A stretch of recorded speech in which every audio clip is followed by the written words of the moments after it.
Okay दोस्तों, जय हिंद। बात करेंगे सॉइल्स के बारे में। देखिए, जो सॉइल्स है ना, ये एक छोटा टॉपिक है। जैसे हम मिट्टियों के बारे में, सॉइल्स के बारे में पढ़ते हैं, बट इसमें बहुत सारे क्वेश्चंस हैं। अप्रोक्स आप देख सकते हो, ये अराउंड 83 क्वेश्चंस हैं, जो काफ़ी बड़ा नंबर है ये। दैट मीन्स हर पेपर में इससे क्वेश्चन देखने को मिलते हैं। तो हम समझते हैं पहले बेसिक में कि सॉइल्स क्या है, उसके टाइप्स को समझेंगे एंड देन पीवाईक्यूज़ को कवर करेंगे। तो इसके लिए जो हमारा बेसिक सोर्स है वो एनसीईआरटीज़ है। एनसीईआरटीज़ को हम कवर करेंगे। इसके अलावा जो पीवाईक्यूज़ के बेस पे टॉपिक्स हैं उन्हें कवर करेंगे। तो सॉइल क्या है? देखिए, हमें पता है कि जो रॉक डेब्रीज का मिक्सचर होता है, यानी जो चट्टान होते हैं वो जब टूट जाते हैं छोटे छोटे टुकड़ों में, तो वो सॉइल कहलाता है। और ऑर्गेनिक मटेरियल्स भी इसमें शामिल होते हैं। ऑर्गेनिक मटेरियल्स का मतलब जैसे पत्ते या कोई बॉडीज़ है ना, और जैसे लिविंग थिंग्स की, तो उन सब मटेरियल जो मिल जाते हैं मिट्टियों में वो सॉइल हो जाते हैं। और ये अर्थ सरफेस में देखने को मिलते हैं। मेजर फैक्टर जो सॉइल के फॉर्मेशन को अफेक्ट करता है वो होता है relief, parent material, climate, vegetation and other life forms and time. तो ये क्या है? रिलीफ क्या है, पेरेंट मटेरियल क्या है, क्लाइमेट और वेजिटेशन, और ये सब किस तरह से अफेक्ट करते हैं, तो इसे भी समझते हैं हम।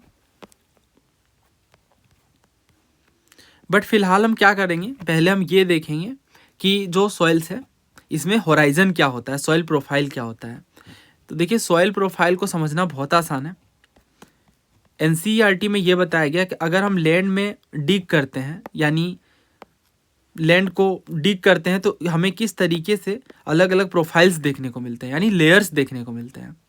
तो जो सबसे टॉप मोस्ट लेयर है उसे हम होराइजन ए कहते हैं, और यहाँ पे ऑर्गेनिक मटेरियल देखने को मिलते हैं।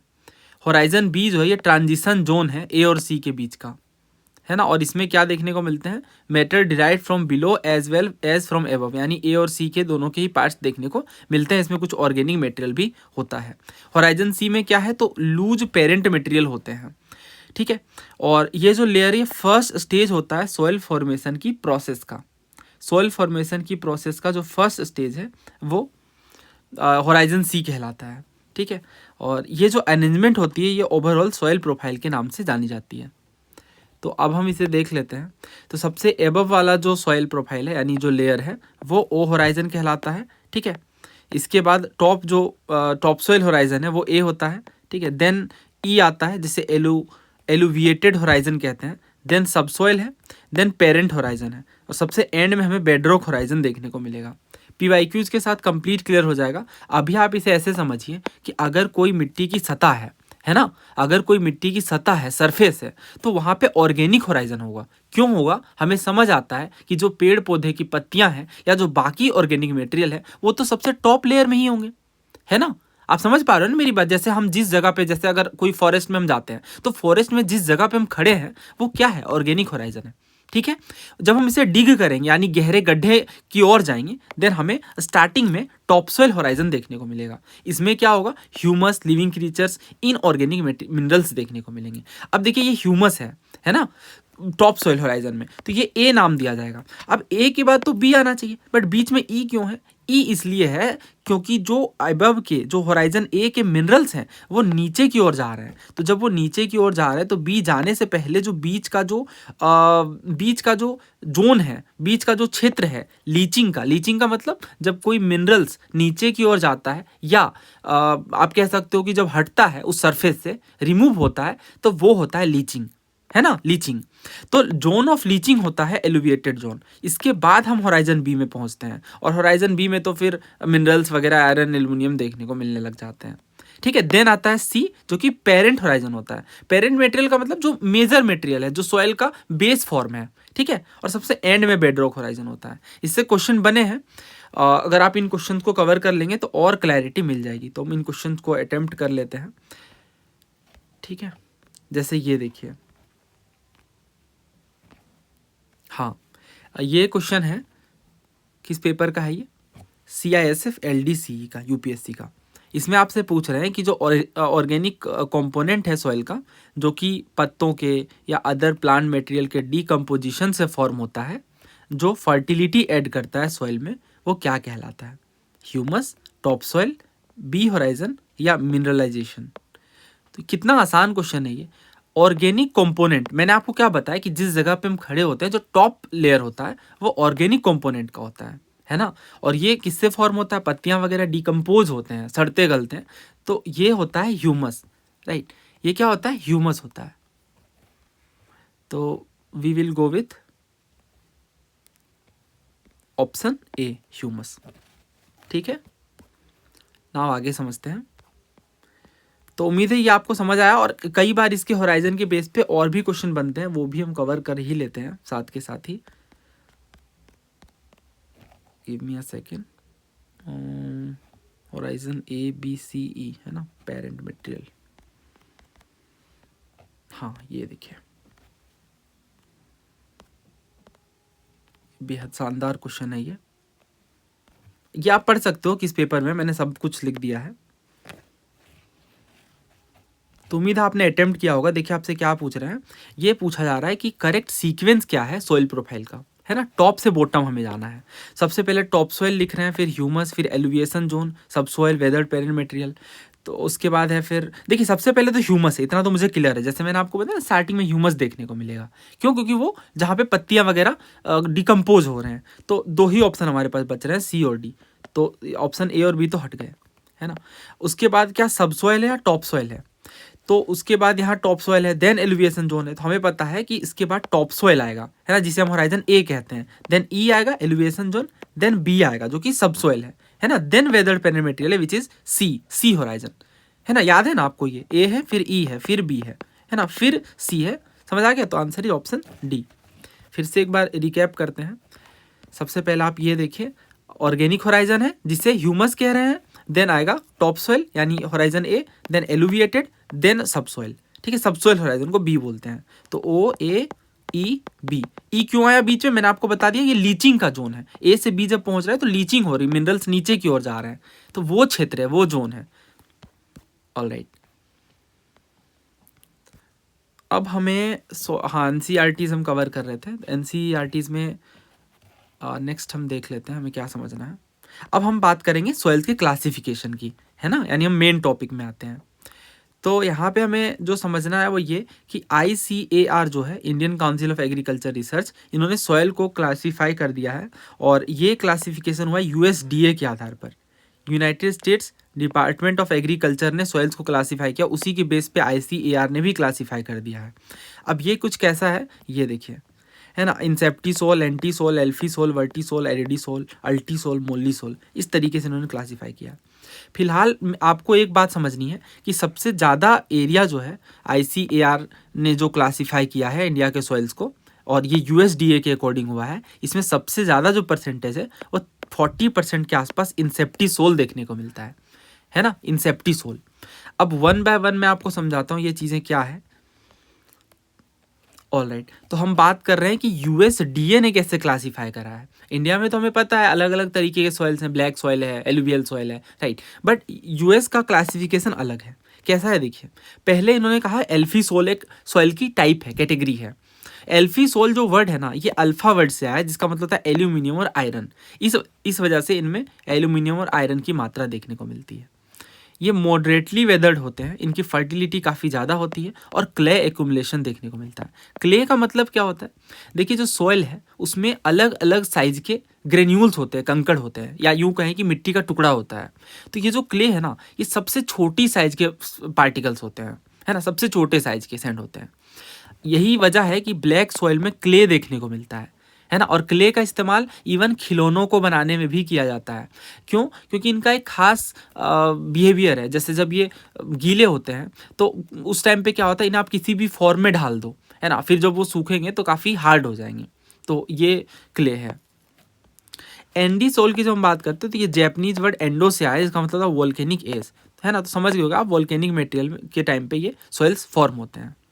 देन एरिडी सोल है जो कि एरिडस वर्ड से है, और एरिड वर्ड का मतलब हमें पता है, एरिड का मतलब ड्राई होता है, तो डेजर्ट वगैरह में एरिडी सोइल देखने को मिलेंगे। देन एंटी सोल है जो कि रिसेंट दिखाते हैं, एंटी का मतलब होता है रिसेंट, लेटिन वर्ड है ये, तो ये होते हैं यंग सोइल। देन गैली सोल है, गैली सोल मतलब फ्रीज, यानी ऐसे जगह में जो कि परमाफ्रोस्ट रीजन वगैरह होता है उनमें ये देखने को मिलेंगे, है ना। परमाफ्रोस्ट मतलब जो बहुत ज़्यादा कोल्ड रीजन है ना। देन बात करते हैं हिस्टोसोल की। अब देखिए हिस्टोस जो वर्ड है ना, ये टिश्यू को दिखाता है, ठीक है, टिश्यू यानी ऑर्गेनिक मैटर। तो अगर हिस्टोस जो है वो टिश्यू को रिप्रेजेंट कर रहा है, तो इनमें क्या होगा, ये रीच होंगे डिकम्पोज्ड ऑर्गेनिक प्लांट मटेरियल में, है ना। तो हिस्टोसोल जब भी आए तो आप समझिए हम किसकी बात कर रहे हैं, वैसे सॉइल की बात कर रहे हैं जो ऑर्गेनिक मटेरियल में काफ़ी हाई होंगे, है ना। हिस्टोसोल वो मिट्टी है जिसमें ऑर्गेनिक मटेरियल, डिकम्पोज्ड मटेरियल, सड़े गले पत्ते और बाकी जो भी थिंग्स हैं, ऑर्गेनिक मैटर्स हैं, वो देखने को मिलेंगे हिस्टोसोल में। उसके बाद बात करते हैं इंसेप्टिसोल की। तो इंसेप्टिसोल का मतलब इंसेप्टम वर्ड से आया, इंसेप्टम का मतलब बिगिनिंग होता है, शुरुआत होता है। तो ये यंग सॉइल है। अब यंग सॉइल है तो इनमें होराइजन पर्टिकुलरली तो ज़्यादा अच्छे से डेवलप हुआ नहीं होगा, तो इनमें वीक होराइजन डेवलपमेंट देखने को मिलता है ना। फर्टिलिटी मॉडरेट होती है और सबसे ज़्यादा एरिया को कवर करता है। जैसे मैंने आपको बताया कि इंसेप्टिसोल सबसे लार्ज एरिया को कवर करता है इन इंडिया, ठीक है। रिवर वैलीज वगैरह में, खासतौर से इंडिया में, हम नॉर्दर्न प्लेन में इंसेप्टिसोल सबसे ज़्यादा मात्रा में देखते हैं। देन मोलिसोल है, और ये वर्ड मोलिस से आया है, इसका मतलब सॉफ्ट होता है। तो ये डार्क फर्टाइल सॉइल होते हैं और इनमें ऑर्गेनिक कंटेंट काफ़ी ज़्यादा होता है। ऑक्जीसोल जो वर्ड है वो ऑक्साइड से आया है ना, और ये आयरन और एल्यूमिनियम ऑक्साइड को रेफर करता है।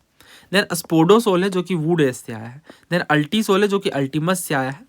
और जो वर्टिसोल है ये मीनिंग टू टर्न, यानी ये श्रिंकिंग और स्वेलिंग इनकी हो जाती है। अभी आपको काफ़ी कंफ्यूजिंग लग रहा होगा, बट इसमें से 4 ही है जो बार बार पूछे जाते हैं, तो उन्हें हम डिस्कस कर लेते हैं।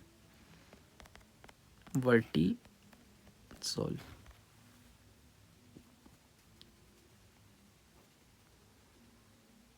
हाँ, तो देखिए इसमें आपसे क्या पूछ रहे हैं, पहले आप अटेम्प्ट करिए तभी फ़ायदा है। इसमें यह पूछा जा रहा है कि किस सॉइल में सबसे ज़्यादा ऑर्गेनिक मैटर देखने को मिलेगा। तो ऑर्गेनिक मैटर हिस्टोसोल में सबसे ज़्यादा देखने को मिलेगा। हिस्टो का मतलब टिश्यूज है, जैसे मैंने आपको बताया वर्ड टिश्यू से आया है, और ये यही दिखाता है कि इनमें ऑर्गेनिक कंटेंट काफ़ी ज़्यादा है ना। हिस्टोसोल क्या दिखाता है कि ऑर्गेनिक कंटेंट काफ़ी ज़्यादा है, इसी वजह से ये सबसे एबव लेयर में देखने को मिलेंगे। समझ आ रहा है ये बात, क्यों? क्योंकि सबसे ज़्यादा ऑर्गेनिक कंटेंट कहाँ होगा? टॉप सॉइल में होगा। यही तो हमने पढ़ा ना कि जो सबसे एबव है, जो ह्यूमस वाला पार्ट है, वो होगा histosol. So answer is option B here. इसे आप ऐसे भी याद रख सकते हो, हिस्टो जो वर्ड है ये हिस्ट्री से मिल रहा है ना। और हिस्ट्री में जब हम जाते हैं, यानी जब हम पास्ट में जाते हैं, उस टाइम पे हम देखते हैं लोग ऑर्गेनिक फार्मिंग कर रहे हैं, है ना। फर्टिलाइजर वगैरह तो यूज होता नहीं था आज से 500-1000 साल पहले। तो इसे आप रिलेट करके याद रख सकते हो, काफ़ी ईजिली याद रह जाएगा। बाकी अभी क्वेश्चन में इतने करवाने वाला हूँ कि आप चाह के भी नहीं भूल पाओगे, है ना। जैसे कि ये देखिए, कौन सा है, एनडीए का 2023 वाला क्वेश्चन कहाँ है? हाँ, ये देखिए, सेम ही क्वेश्चन पूछ लिया गया सीडीएस एनडीए दोनों में। कौन सा एक ऑर्गेनिक सॉइल है? तो कौन सा ऑर्गेनिक सॉइल है? कोई कंफ्यूजन है क्या इसमें? नहीं, ऑर्गेनिक सॉइल है हिस्टोसोल, ठीक है। नेक्स्ट, अब ये अटेम्प्ट करिए। ऑक्जीसोल, वर्टिसोल, हिस्टोसोल या एंटीसोल? तो सबसे पहले ऑक्जीसोल। देखिए ऑक्जी जो वर्ड है वो किससे मिल रहा है? ऑर्गेनिक से मिल रहा है क्या? नहीं। देखिए ऑर्गेनिक जब भी आए आप यहीं पे समझिए हिस्टोसोल की हम बात करें, क्योंकि हिस्टो मतलब हिस्ट्री और पास्ट में ऑर्गेनिक खेती होती थी। कुछ भी रिलेट करो, बस ये याद रखिए, ठीक है। तो C1 के साथ जाएगा, तो 2 ऑप्शन तो हमारे हट गए, है ना। अब हमारे पास बचे हैं एंटीसोल, वर्टिसोल। तो देखिए एंटीसोल जैसा कि हमने बात करें काफ़ी यंग है ना। काफ़ी यंग सॉइल होने के कारण इनमें अभी अच्छे से होराइजन डेवलप नहीं हुए हैं, तो डी जाएगा 2 के साथ, लेकिंग होराइजन, है ना। तो D2 के साथ जाएगा। दैट मीन्स हमारे पास एक ही ऑप्शन बच रहे हैं यहाँ पे, ऑप्शन बी। बाकी के भी चेक कर लेते हैं। वर्टिसोल, तो वर्टिसोल क्या है? Rich in clay content and highly basic, ठीक है। और इसके बाद रह गए ऑक्जीसोल।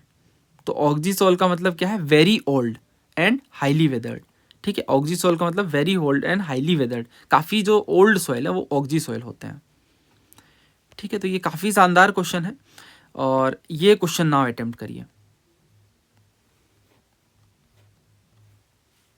तो अगेन सेम ही क्वेश्चन है। ऑक्जीसोल हमने देखा सबसे पहले कि सबसे ओल्ड है और हाईली वेदर्ड है ना, अभी हमने पढ़ा। तो D3 के साथ जाएगा, 2 ऑप्शन हट गए।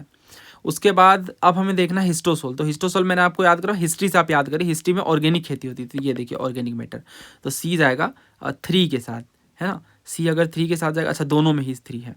बाकी चेक कर लेते हैं। इंसेप्टिसोल अभी हमने पढ़ा कि ये weekly develop soil with no horizon या फिर क्विकली डेवलप होराइजन, है ना। अभी आप सोचिए क्विकली डेवलप होराइजन है या फिर नो होराइजन है। तो अभी हमने डिस्कस किया कि जो इंसेप्टी सोल है, जो बिल्कुल न्यू सॉइल फॉर्म हो रहे हैं, है ना, जैसे मैंने बताया कि नॉर्दर्न प्लेन वगैरह में ये देखने को मिल रहे हैं। तो इंसेप्टी सोल किसके साथ जाएगा? क्विकली डेवलप होराइजन के साथ, है ना। तो B is 1 and after that entisol क्या है? Weekly develop horizon, weekly develop soil है विथ नो होराइजन, ठीक है। तो 2 1 4 3 answer is option A. Now next और भी क्वेश्चन होंगे यहाँ पे। तो ये देखिए इंपॉर्टेंट टॉपिक है, हमें समझ आ रहा है पीवाईक्यूज के बेस पे। ओके नाउ अब हम बात करते हैं, अब काफ़ी आसान आसान चीज़ें हैं, डिफ़िकल्ट चीज़ें हमने पढ़ ली जो फर्स्ट टाइम में पढ़ना है। ये तो मैंने एक टेबल यहाँ पे है डाल दिया है जिससे आपको चीज़ें याद हो काफ़ी ईजिली। एनसीईआरटीज़ में हम पढ़ते हैं। और अब देखिए अब हम बात करेंगे कि जीनेसिस, कलर, कॉम्पोजिशन और लोकेशन के आधार पे हमने भारत की मिट्टियों को किस तरह से क्लासीफाई करा है। तो alluvial, black, red and yellow, laterite, arid, saline, PT और फॉरेस्ट सॉइल में सबसे पहले बात करते हैं एलुवियल सॉइल की। तो एलुवियल सॉइल का मतलब था जलोढ़ मिट्टी। ये मैं हिंदी इसलिए बता रहा हूँ, जल का मतलब वाटर होता है, जलोढ़, जलोढ़ अगर वर्ड हमने यूज़ किया ना तो ये जल ओढ़ा हुआ यानी वाटर से ढका हुआ है। वाटर का बड़ा रोल है इसमें। क्यों? क्योंकि ये ना नॉर्दर्न प्लेन और रिवर वैलीज के सॉइल हैं, है ना। ये जो सॉइल हैं ये कवर करते हैं अबाउट 40% टोटल एरिया को।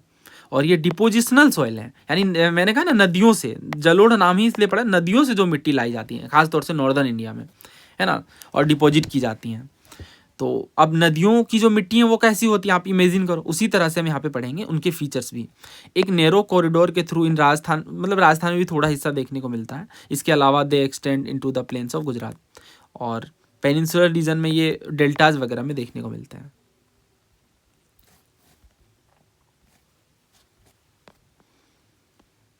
Alluvial soil vary in nature from sandy loam to clay. They are generally rich in potash but poor in phosphorus. अब इस चीज़ को समझिए, रिच इन पोटास और पुअर इन फॉस्फोरस, ये क्या दिखा रहा है? तो अब दो चीज़ें हैं। देखिए जो अब हम ये जो सॉइल्स है ना, इनमें आपसे यही पूछेंगे ज़्यादातर कि बताइए कि जो सॉइल है वो किस चीज़ में ज़्यादा है, यानी उसमें कौन सी मात्रा ज़्यादा देखने को मिल रही है, और ये किस चीज़ में डेफिसेंट है यानी कमी देखने को मिल रही है। ठीक है, ये दो क्वेश्चन बार बार आएंगे, तो मैं इनका रीज़न भी बताऊंगा ऐसा क्यों है। अदरवाइज फिर क्या होगा, आपको बहुत ये याद करना पड़ जाएगा, और याद करने से बेटर है कि हम उसके रीज़न को समझें कि ऐसा क्यों हो रहा है। और ये क्वेश्चन पूछा गया है तो उसी के बेस पे मैं समझा देता हूँ।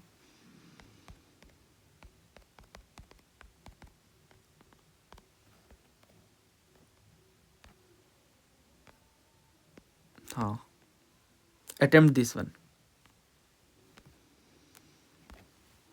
तो ये जो क्वेश्चन है ये CDS का है। तो इसमें आपसे पूछ रहे हैं कि alluvial soil vary in nature from sandy loam to clay, है ना, अभी हमने पढ़ा, यही NCERT में ये लाइन है। अब ऐसा क्यों होता है? Because they are poor in potash and rich in phosphorus, poor in both potash and phosphorus, rich in both potash and phosphorus, rich in potash and poor in phosphorus. हमें अभी तो इसका आंसर पता है, बट एग्जाम में आप सोचा ऐसे क्वेश्चन तो लोग स्किप ही करते हैं, बट हम नहीं करेंगे। क्यों? क्योंकि देखिए ये पोटास में रिच इसलिए होते हैं बिकॉज हमने अभी पढ़ा कि ये नदियों से लाई गई मिट्टी के हैं। नदियाँ जो मिट्टी लेके आ रही है ना गंगा रिवर सिस्टम की, वो मिट्टियाँ हैं ये।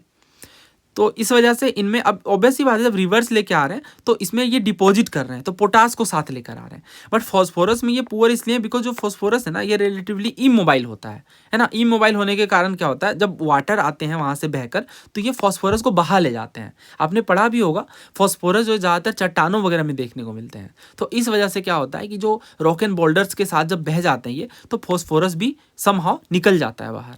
तो इस वजह से फॉस्फोरस में ये पुअर होते हैं, है ना। ध्यान रहेगा ये लॉजिक। ऑल राइट, अब देखिए जो अपर और मिडिल गंगा प्लेन है इनमें दो तरह के सॉइल देखने को मिलते हैं। ठीक है, दो कैटेगरी है, दो टाइप हैं एलुवियल सॉइल के। पहला है खादर, दूसरा है भांगर। तो खादर जो है न्यू एलुवियम है, और हर साल जब बाढ़ फ्लड्स वगैरह आते हैं, यूँ कहें नदियाँ अपना पानी जब लेकर आती हैं और मिट्टियों के साथ, तो वो डिपॉजिट कर देती हैं। इससे क्या होता है, फाइन सिल्ट्स हो जाते हैं। सिल्ट का मतलब गाद, जो नदियाँ लेकर आती है, बहुत ही फाइन ग्रेन जो होते हैं मिट्टियों के, है ना, बिल्कुल बालुआई वाली, तो वो होती है खादर। ठीक है। भांगर क्या ओल्डर एलुवियम है, पुरानी वाली मिट्टियां हैं, है ना, जो डिपॉजिट कर दिए गए हैं पहले ही फ्लड प्लेन में। तो इसे आप ऐसे याद रखो, भांगर को भंगार से एसोसिएट कर लो, जो कि ओल्ड चीजें होती है, पुरानी चीजें होती है, ठीक है। तो खादर एंड भांगर सॉइल्स कंटेन कैल्सेरियस, ये ध्यान रखिए, कंकड़ को बोलते हैं कैल्सेरियस कंसेंट्रेशन, ठीक है। इस पर भी क्वेश्चन बना है, अभी हम डिस्कस करेंगे। और ये जो सॉइल होते हैं वो लोमी और क्लेई होते हैं, मतलब मिट्टी वाले होते हैं in the lower and middle Ganga plain, ठीक है। तो यही है, बस सिंपल सी बात है, देख लेते हैं इस पे जो टॉपिक हमने कवर करना है। तो ये देखिए, अगर ये हिमालय है तो इसके बाद हमें भाबर देखने को मिलेगा, देन तराई बेल्ट है, देन पुराने वाले जो मिट्टी हैं वो भांगर है, और जो नए वाले हैं वो खादर है, ठीक है। तो भांगर ओल्ड वाले हैं, ध्यान रखिएगा।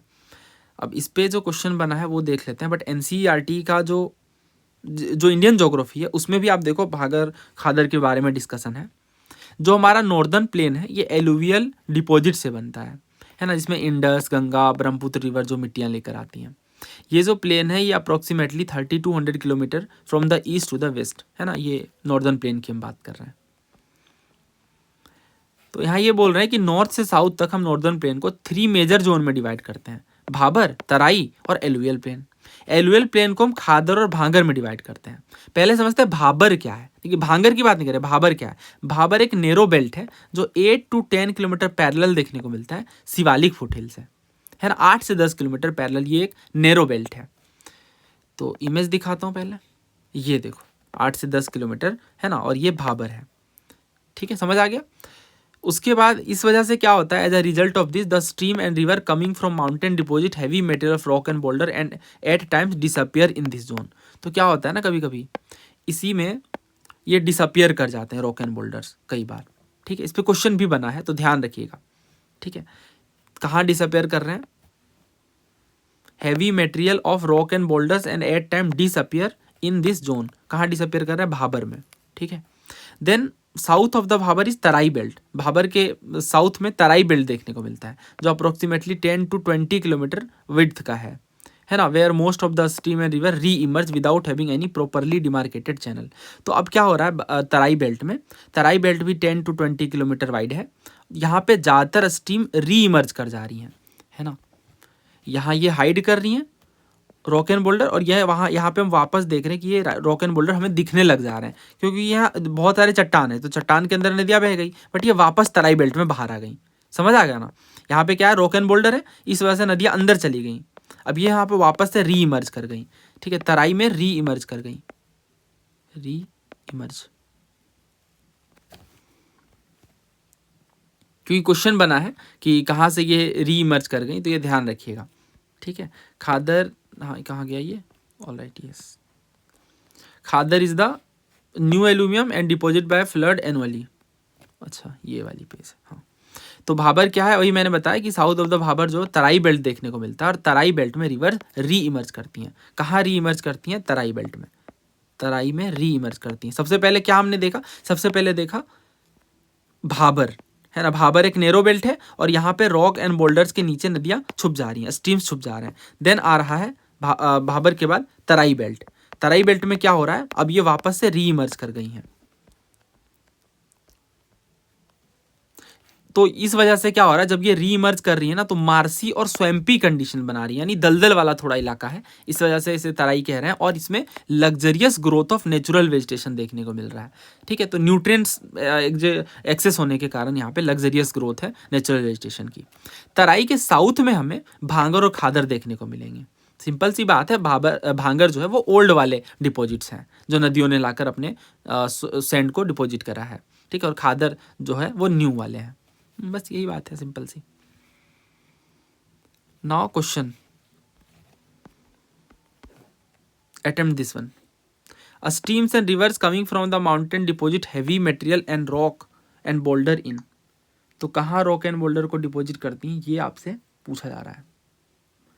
तो हमने अभी पढ़ा कि ये सबसे पहले भाबर में आकर डिपॉजिट कर देती हैं, है ना, कहाँ डिपॉजिट करती हैं, भाबर में, सबसे पहला वही है, 8 to 10 किलोमीटर, ठीक है। Next question, which one of the following is the narrow belt parallel to the Shivalik foothills, a stream and river coming from the mountain deposit heavy material of rock and boulder. Shivalik के parallel, है ना। तो समझ गए हम इसका answer क्या है, यहाँ पे भाबर की ये बात कर रहे हैं, है ना। क्यों? क्योंकि यहाँ देखिए क्या सिंपल सी बात यही कही जा रही है कि डिपॉजिट कर रहे हैं हैवी मटेरियल को रॉक एंड बोल्डर से, है ना। इसी वजह से इन्हीं रॉक एंड बोल्डर, क्योंकि अब नदियाँ सबसे पहले रॉक एंड बोल्डर्स को जमा कर रही हैं, इसी वजह से यहाँ पे जो स्ट्रीम्स है वो अंदर छुप गई हैं। ठीक है, answer is Bhabar. Okay, continue करते हैं सॉइल टाइप्स को, बात करते हैं ब्लैक सॉइल की। देखिए ब्लैक सॉइल जो है वो मोस्ट ऑफ द डेक्कन प्लेटू में, जिसमें महाराष्ट्र, मध्य प्रदेश, गुजरात, आंध्र प्रदेश और कुछ तमिलनाडु के पार्ट शामिल हैं, है ना। ब्लैक सॉइल जो है वो आप मैप में भी देख सकते हैं, ये वाला जो हिस्सा है ना, ये इस तरीके वाला, कौन सा, ये पूरा, है ना, ये पूरा जो है ब्लैक सॉइल है। तो काफ़ी बड़ा हिस्सा है ये ब्लैक सॉइल, तो ये ध्यान रखिएगा। महाराष्ट्र के ज़्यादातर हिस्सों में, मध्य प्रदेश, गुजरात, आंध्र प्रदेश में देखने को मिलते हैं। इसके बाद जो इम्पोर्टेंट बात है ब्लैक सॉइल के बारे में वो ये कि black soil is very deep, है ना। और ये जो सॉइल है इन्हें हम रेगुर सॉइल कहते हैं, ब्लैक सॉइल को रेगुर सॉइल भी कहते हैं, वेरी वेरी इंपॉर्टेंट। और इसके अलावा ब्लैक सॉइल को ब्लैक कॉटन सॉइल भी कहा जाता है। अब रेगुर सॉइल क्यों कहा जाता है? तो रेगुर सॉइल ब्लैक सॉइल का दूसरा नाम है, और कॉटन सॉइल इसलिए कहते हैं क्योंकि इसमें कॉटन की काफ़ी अच्छी प्रोडक्शन होती है। ठीक है, तो कॉटन प्रोडक्शन के लिए ब्लैक सॉइल जाना जाता है। ब्लैक सॉइल जनरली क्लेई होता है। अभी मैंने आपको क्ले का मतलब समझाया, जो बहुत ही छोटे साइज के ग्रेन्यूल्स होते हैं सॉइल के अंदर, है ना, और ये होता है clay. Soil is a complex mixture which is formed by weathering of rocks and contains variable proportion of silt, clay, sand, humus, microbes, etc. The order of the three main component of soil as per their particle sizes. तो इसमें से क्या पूछ रहे हैं आपसे? Particle size के आधार पे आपको लगाना है। तो देखिए जो सॉइल होते हैं वो डिफरेंट पार्टिकल्स के बने होते हैं जो साइज में वेरी करते हैं। तीन मेन कंपोनेंट हैं, सैंड, सिल्ट और क्ले, है ना। जो सैंड है वो लार्जेस्ट पार्टिकल होते हैं, सिल्ट जो है वो मीडियम साइज होते हैं, और जो क्ले है बिल्कुल स्मॉलेस्ट पार्टिकल होते हैं।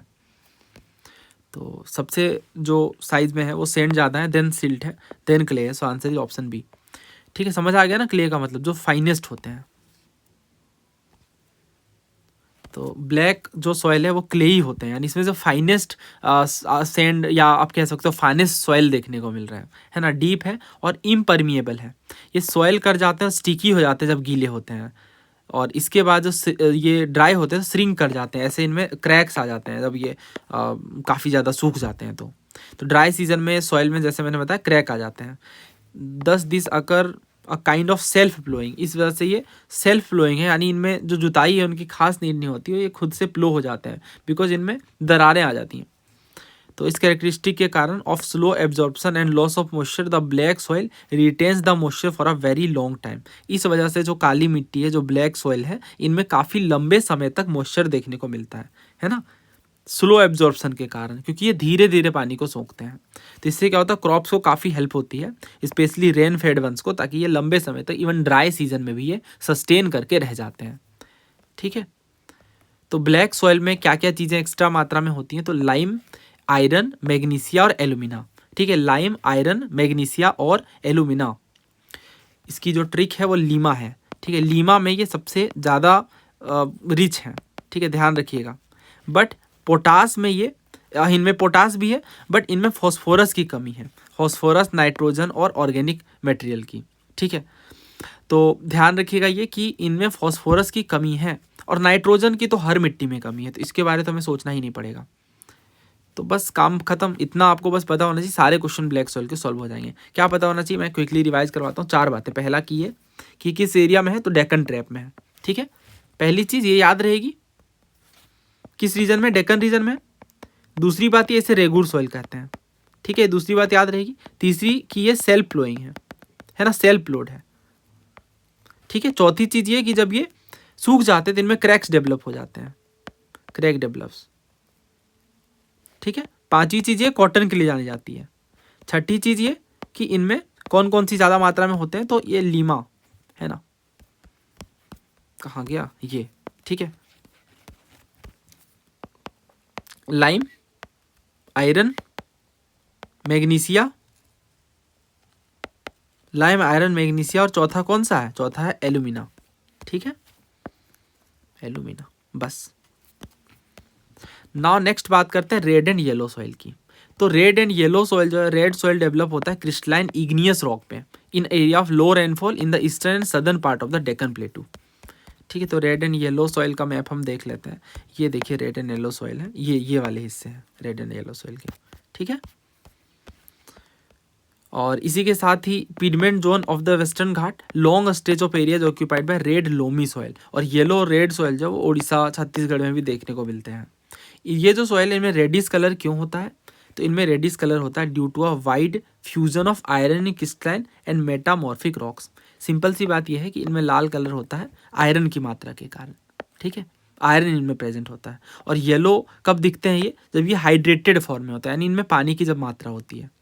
Fine grained red and yellow soil are normally fertile, ये जनरली फर्टाइल होते हैं। जबकि कोवर्स अगर सॉइल है ड्राई अपलैंड एरिया में, तो इनमें फर्टिलिटी काफ़ी कम देखने को मिलती है। अच्छा, इनमें किन की कमी है? तो आप देखिए इनमें कमी है, ये किन में पुअर है? नाइट्रोजन, फॉस्फोरस और ह्यूमस में। किन में? नाइट्रोजन, फॉस्फोरस और ह्यूमस में। अभी हमने क्या देखा कि जो ब्लैक सॉइल है इनमें भी फॉस्फोरस की कमी है, ठीक है। और जो रेड एंड येलो सॉइल है इनमें भी फॉस्फोरस की कमी है। और नाइट्रोजन की कमी तो हर मिट्टी में, इंडिया में। इस वजह से काफ़ी ज़्यादा नाइट्रोजन वाले फर्टिलाइजर्स का छिड़काव करते हैं हमारे किसान। ना बात करते हैं लेटेराइट सॉइल की। तो लेटेराइट जो वर्ड है ना, ये लेटर वर्ड से बना है। और लेटर का मतलब ब्रिक होता है, लेटिन वर्ड है, ब्रिक होता है, ईंट होता है। तो अब ईंट क्यों नाम होता है आप समझिए, क्योंकि ये ब्रिक्स के लिए ज़्यादा पॉपुलर है, ठीक है। झारखंड में भी काफ़ी बड़े मात्रा में ये जो लेटेराइट सॉइल है ये उन एरियाज में डेवलप होते हैं जिनमें काफ़ी ज़्यादा टेम्परेचर होता है, रेनफॉल काफ़ी ज़्यादा होता है। इंटेंस लीचिंग, लीचिंग का मतलब आप समझ गए, बारिश काफ़ी ज़्यादा होगी तो मिनरल्स बह जाएंगे, इसको बोलते हैं लीचिंग। तो ये लीचिंग का ही रिजल्ट है, ये जो सॉइल्स है ना लीचिंग का रिजल्ट है। अब लीचिंग का रिजल्ट है तो मिनरल्स तो निकल गए, है ना, मिनरल्स निकल गए। तो अब आप सोचिए इनकी फर्टिलिटी क्या होगी, काफ़ी ख़राब होगी, जब मिनरल्स ही हट गए। तो रेन के साथ क्या होता है, लाइम और सिलिका बह जाते हैं, लीच अवे हो जाते हैं। और सॉइल रीच हो जाता है किन में? आयरन ऑक्साइड में और एल्यूमिनियम कंपाउंड में, क्योंकि ये दोनों बच जाते हैं, ये हैवी होते हैं ना, ये बारिश से इजीली नहीं लीच हो पाते हैं। Humus content of the soil is removed fast by bacteria that thrives well in high temperature. अब देखिए बारिश भी ज़्यादा है, टेम्परेचर भी ज़्यादा है। अब टेम्परेचर ज़्यादा है तो बैक्टीरिया के लिए फेवरेबल कंडीशन है, तो इससे क्या होता है, ह्यूमस कंटेंट हटा दिया जाता है, बैक्टीरिया उसे रिमूव कर देते हैं। अब ऑर्गेनिक मैटर में ये खराब होंगे, क्यों? क्योंकि बैक्टीरिया ज़्यादा है ना, तो ऑर्गेनिक मैटर को तो वो ख़त्म कर देगा।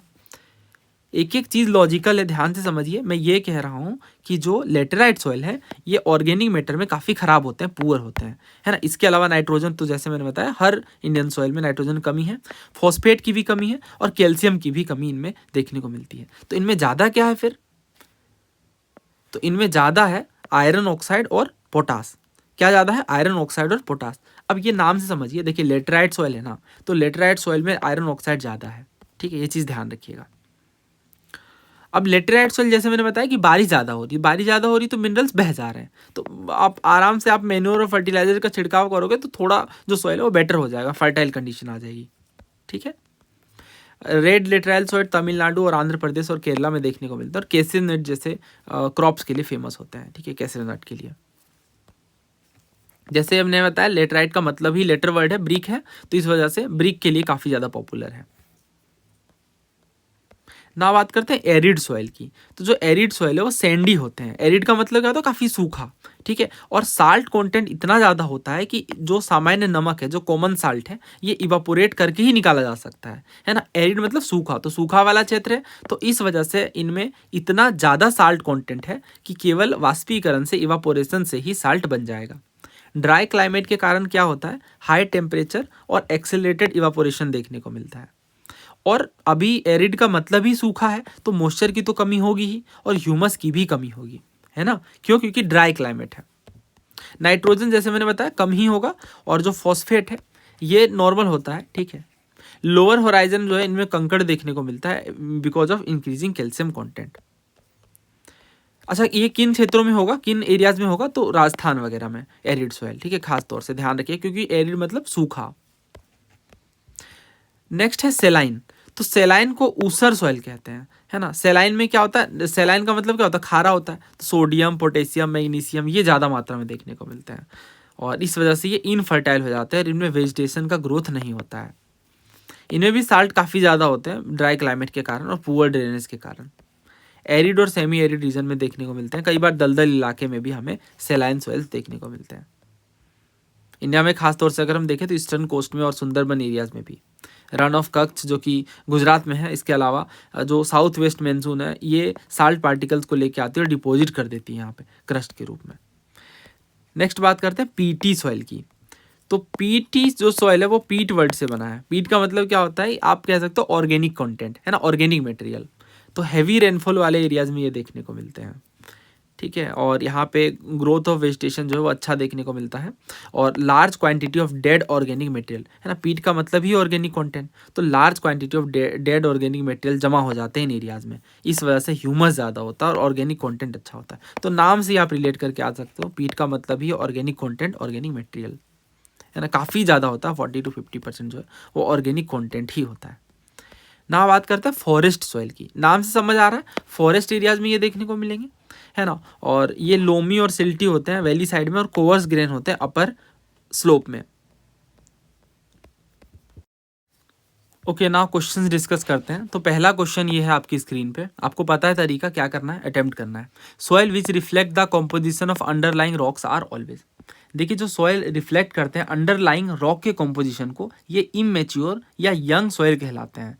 क्यों? क्योंकि अभी इनमें ज़्यादा सिग्निफिकेंट वेदरिंग नहीं हुई है। वेदरिंग का मतलब हमें पता है बखूबी, जो रॉक छोटे छोटे टुकड़ों में टूट जाते हैं।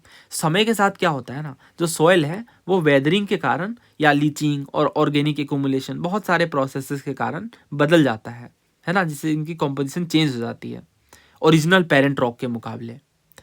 तो जो मेच्योर या हाईली इवॉल्व सॉइल्स होते हैं वो हेविली वेदर्ड होते हैं, ठीक है। तो हमें तो पूछा गया कि अंडरलाइंग रॉक्स में, तो अंडरलाइंग रॉक्स में कौन सा सॉइल ये रिफ्लेक्ट करेंगे, यंग को, ठीक है। तो आंसर इज ऑप्शन ए।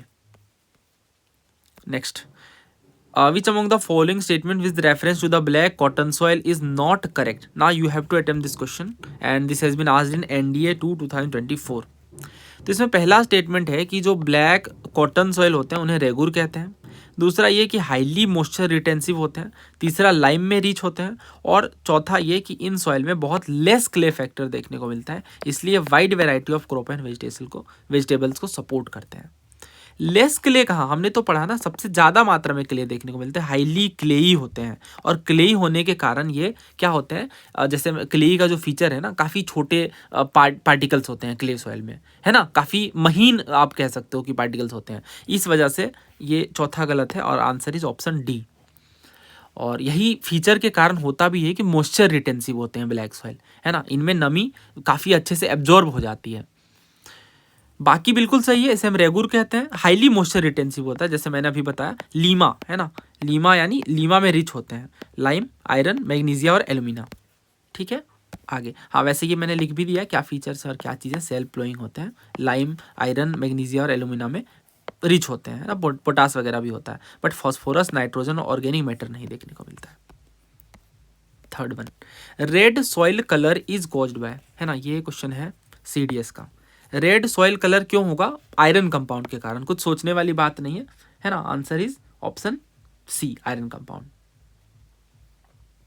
आगे बढ़ते हैं, ये क्वेश्चन तो हमने कवर कर लिया। Now next, the soil formed by wind dust in and around hot deserts is called. तो हॉट डेजर्ट्स में यानी गर्म क्षेत्रों में हमें किस तरह के सॉइल्स देखने को मिलेंगे, ये पूछा जा रहा है। देखिए यहाँ पे जो सही आंसर है वो ऑप्शन डी है, लोएस्ट सॉइल, है ना। लोएस्ट सॉइल क्या होता है, जब फाइन विंड ब्लोन डस्ट, यानी जो आंधियों के द्वारा, तूफानों के द्वारा जो डस्ट बहाकर लाया जा रहा है वो जब जमा होते हैं ना, तो वह लोएस्ट कहलाते हैं, ठीक है, लोएस्ट कहलाते हैं।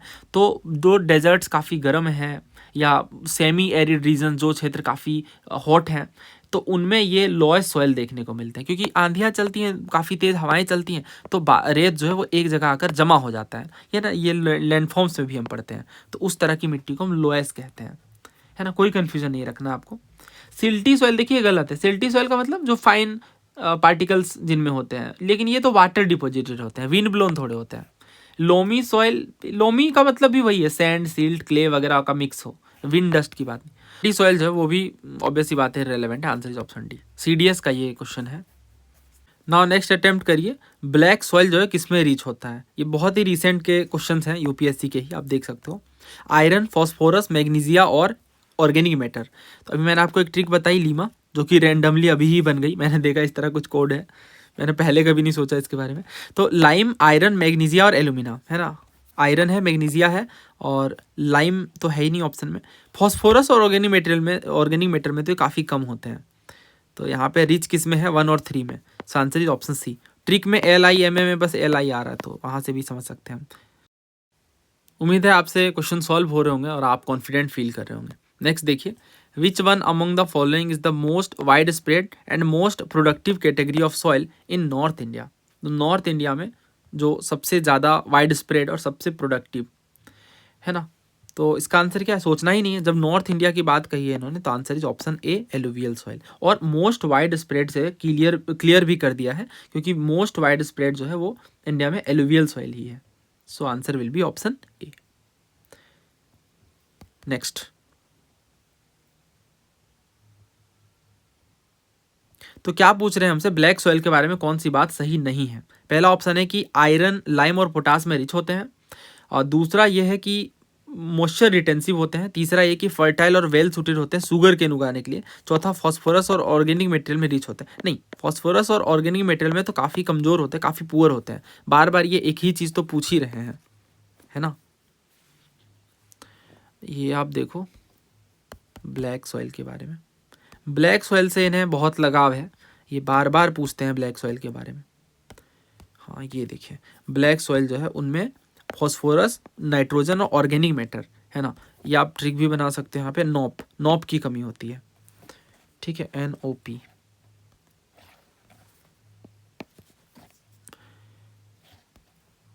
ऑलराइट, तो यहाँ पे कौन सा गलत है, डी गलत है। आगे बढ़ते हैं, ये एक्सप्लेन करने की भी नीड नहीं है। आयरन अभी हमने पढ़ा, लीमा में ये रिच होते हैं, मॉइस्चर रिटेंसिव होते हैं और शुगर केन वगैरह के लिए फर्टाइल होते हैं।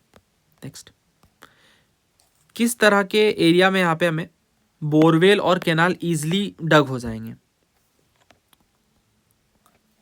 तो पहला कह रहा है नीस ग्रेनाइट और बेसाल्टिक टेरेन में पेनिनसुलर इंडिया में, दूसरा ये रोलिंग और डॉटेड हिली टेरेन में नॉर्थ ईस्ट इंडिया में, और तीसरा soft alluvium of northern plain. Soft alluvium बोलकर और कोड और हिंट दे दिया गया है। देखिए, जो नॉर्दर्न इंडिया के एलुवियम प्लेन है ना, वो एक ऐसी मिट्टी है जो काफ़ी सॉफ्ट है, ठीक है। तो उनमें जो ड्रिलिंग है वो काफ़ी ईजिली होगी, उनमें डिगिंग काफ़ी ईजिली होगी, ठीक है। तो answer is option C. But जो पेनिनसुलर इंडिया है वो काफ़ी हार्ड रॉक के हैं, ठीक है, चट्टान काफ़ी ज़्यादा मिलेंगे, तो इस वजह से डिगिंग काफ़ी डिफिकल्ट है सदर्न इंडिया में, पेनिनसुलर इंडिया में। नेक्स्ट, रेगुर सॉइल किस क्षेत्र में देखने को मिलता है। इंडो गंजेटिक में तो एलुवियल है ना। सो आंसर इज ऑप्शन है डेक्कन प्लेटू। डेक्कन प्लेटू में हमें रेगुर सॉइल देखने को मिलता है। रेगुर का मतलब ब्लैक सॉइल।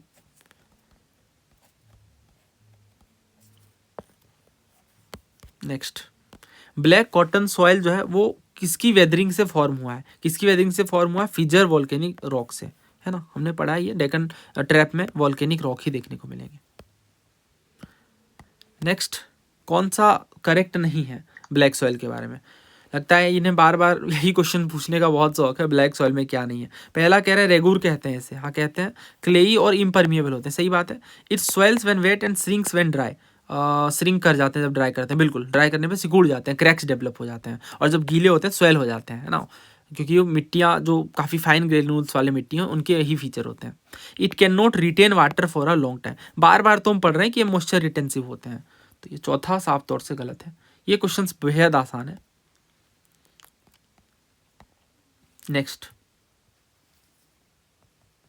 तो क्या पूछ रहे हैं इसमें ये पूछ रहे हैं कि लेटराइट सॉइल में सबसे अच्छे अमाउंट में क्या देखने को मिलता है, कैल्शियम, फॉस्फेट, पोटास या नाइट्रोजन। ये बेहद शानदार क्वेश्चन है। तो ये देखिए, जो लेटराइट सॉइल है ना, इनमें आयरन ऑक्साइड, एल्यूमिनियम और पोटास वगैरह, आयरन ऑक्साइड वगैरह ज़्यादा देखने को मिलता है। बट सेम वही हाल, नाइट्रोजन की कमी होगी। फॉस्फेट की ज़्यादातर, आप देखो यहाँ पे फॉस्फोरस 3 की कमी है। बट जो गौर करने वाली बात है ये कि जो लेटराइट सॉइल है उनमें नाइट्रोजन, ऑर्गेनिक मैटर के साथ साथ फॉस्फेट की भी कमी है, ठीक है। तो कौन सा क्वेश्चन था ये, एप्रिसिएबल अमाउंट, अच्छे खासे अमाउंट में देखने को मिलता है। तो नाइट्रोजन तो आप एलिमिनेट कर दोगे, हर इंडियन सॉइल में नाइट्रोजन कमी है ना। और अभी हमने इसके अलावा पढ़ा कि कैल्शियम, फॉस्फेट वगैरह इनमें एप्रिसिएबल अमाउंट में नहीं देखने को मिलते हैं, क्योंकि बारिश काफ़ी होती है ना, टेम्परेचर भी ज़्यादा होता है, तो ये लीच अवे हो जाते हैं, है ना, इनकी लीचिंग हो जाती है। बट पोटास रह जाता है, पोटास अच्छे अमाउंट में देखने को मिलता है। सो आंसर इज सी, एक बार फिर से रिकैप करते हैं। जब हम लेटराइट सॉइल की बात कर रहे हैं तो पोटास एक्सेस है और आयरन ऑक्साइड एक्सेस है। आयरन ऑक्साइड और पोटास ये दो ज़्यादा मात्रा में है। All right, now next characteristic दिए गए उसके आधार पे आपको बताना है कौन सा सॉइल है। ये सारे यूपीएससी के पेपर हैं। पहला कह रहे हैं कि लाइम, आयरन, मैग्नीशिया और एल्यूमिना में रिच होते हैं। अच्छा, ये पढ़ते ही आंसर समझ आ गया, ये लीमा हो गया ना। तो आंसर क्या है? Option D, black soil. दूसरा कह रहे हैं क्लेई होते हैं, डीप होते हैं, इम्परमिएबल होते हैं। और पुख्ता कर दिया हमारे सबूतों को, महाराष्ट्र, मध्य प्रदेश, गुजरात में।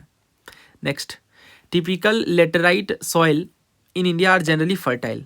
और दूसरा ये laterite soil generally experience leaching. तो हाँ, अभी हमने पढ़ा लेटराइट सॉइल में लीचिंग होती है, यानी काफ़ी बारिश के कारण मिनरल्स बह जाते हैं और इसमें इस वजह से जनरली फर्टाइल होते हैं। नहीं, फर्टाइल कहाँ होते हैं? इनफर्टाइल होते हैं ना। सारे मिनरल्स ही लीच अवे हो गए हैं, बचा ही क्या? आयरन ऑक्साइड और पोटास के बेस पे क्या होता है ना।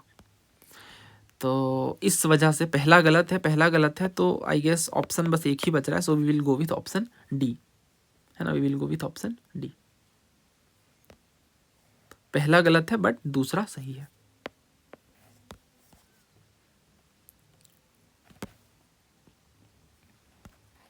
सीएपीएफ का क्वेश्चन है।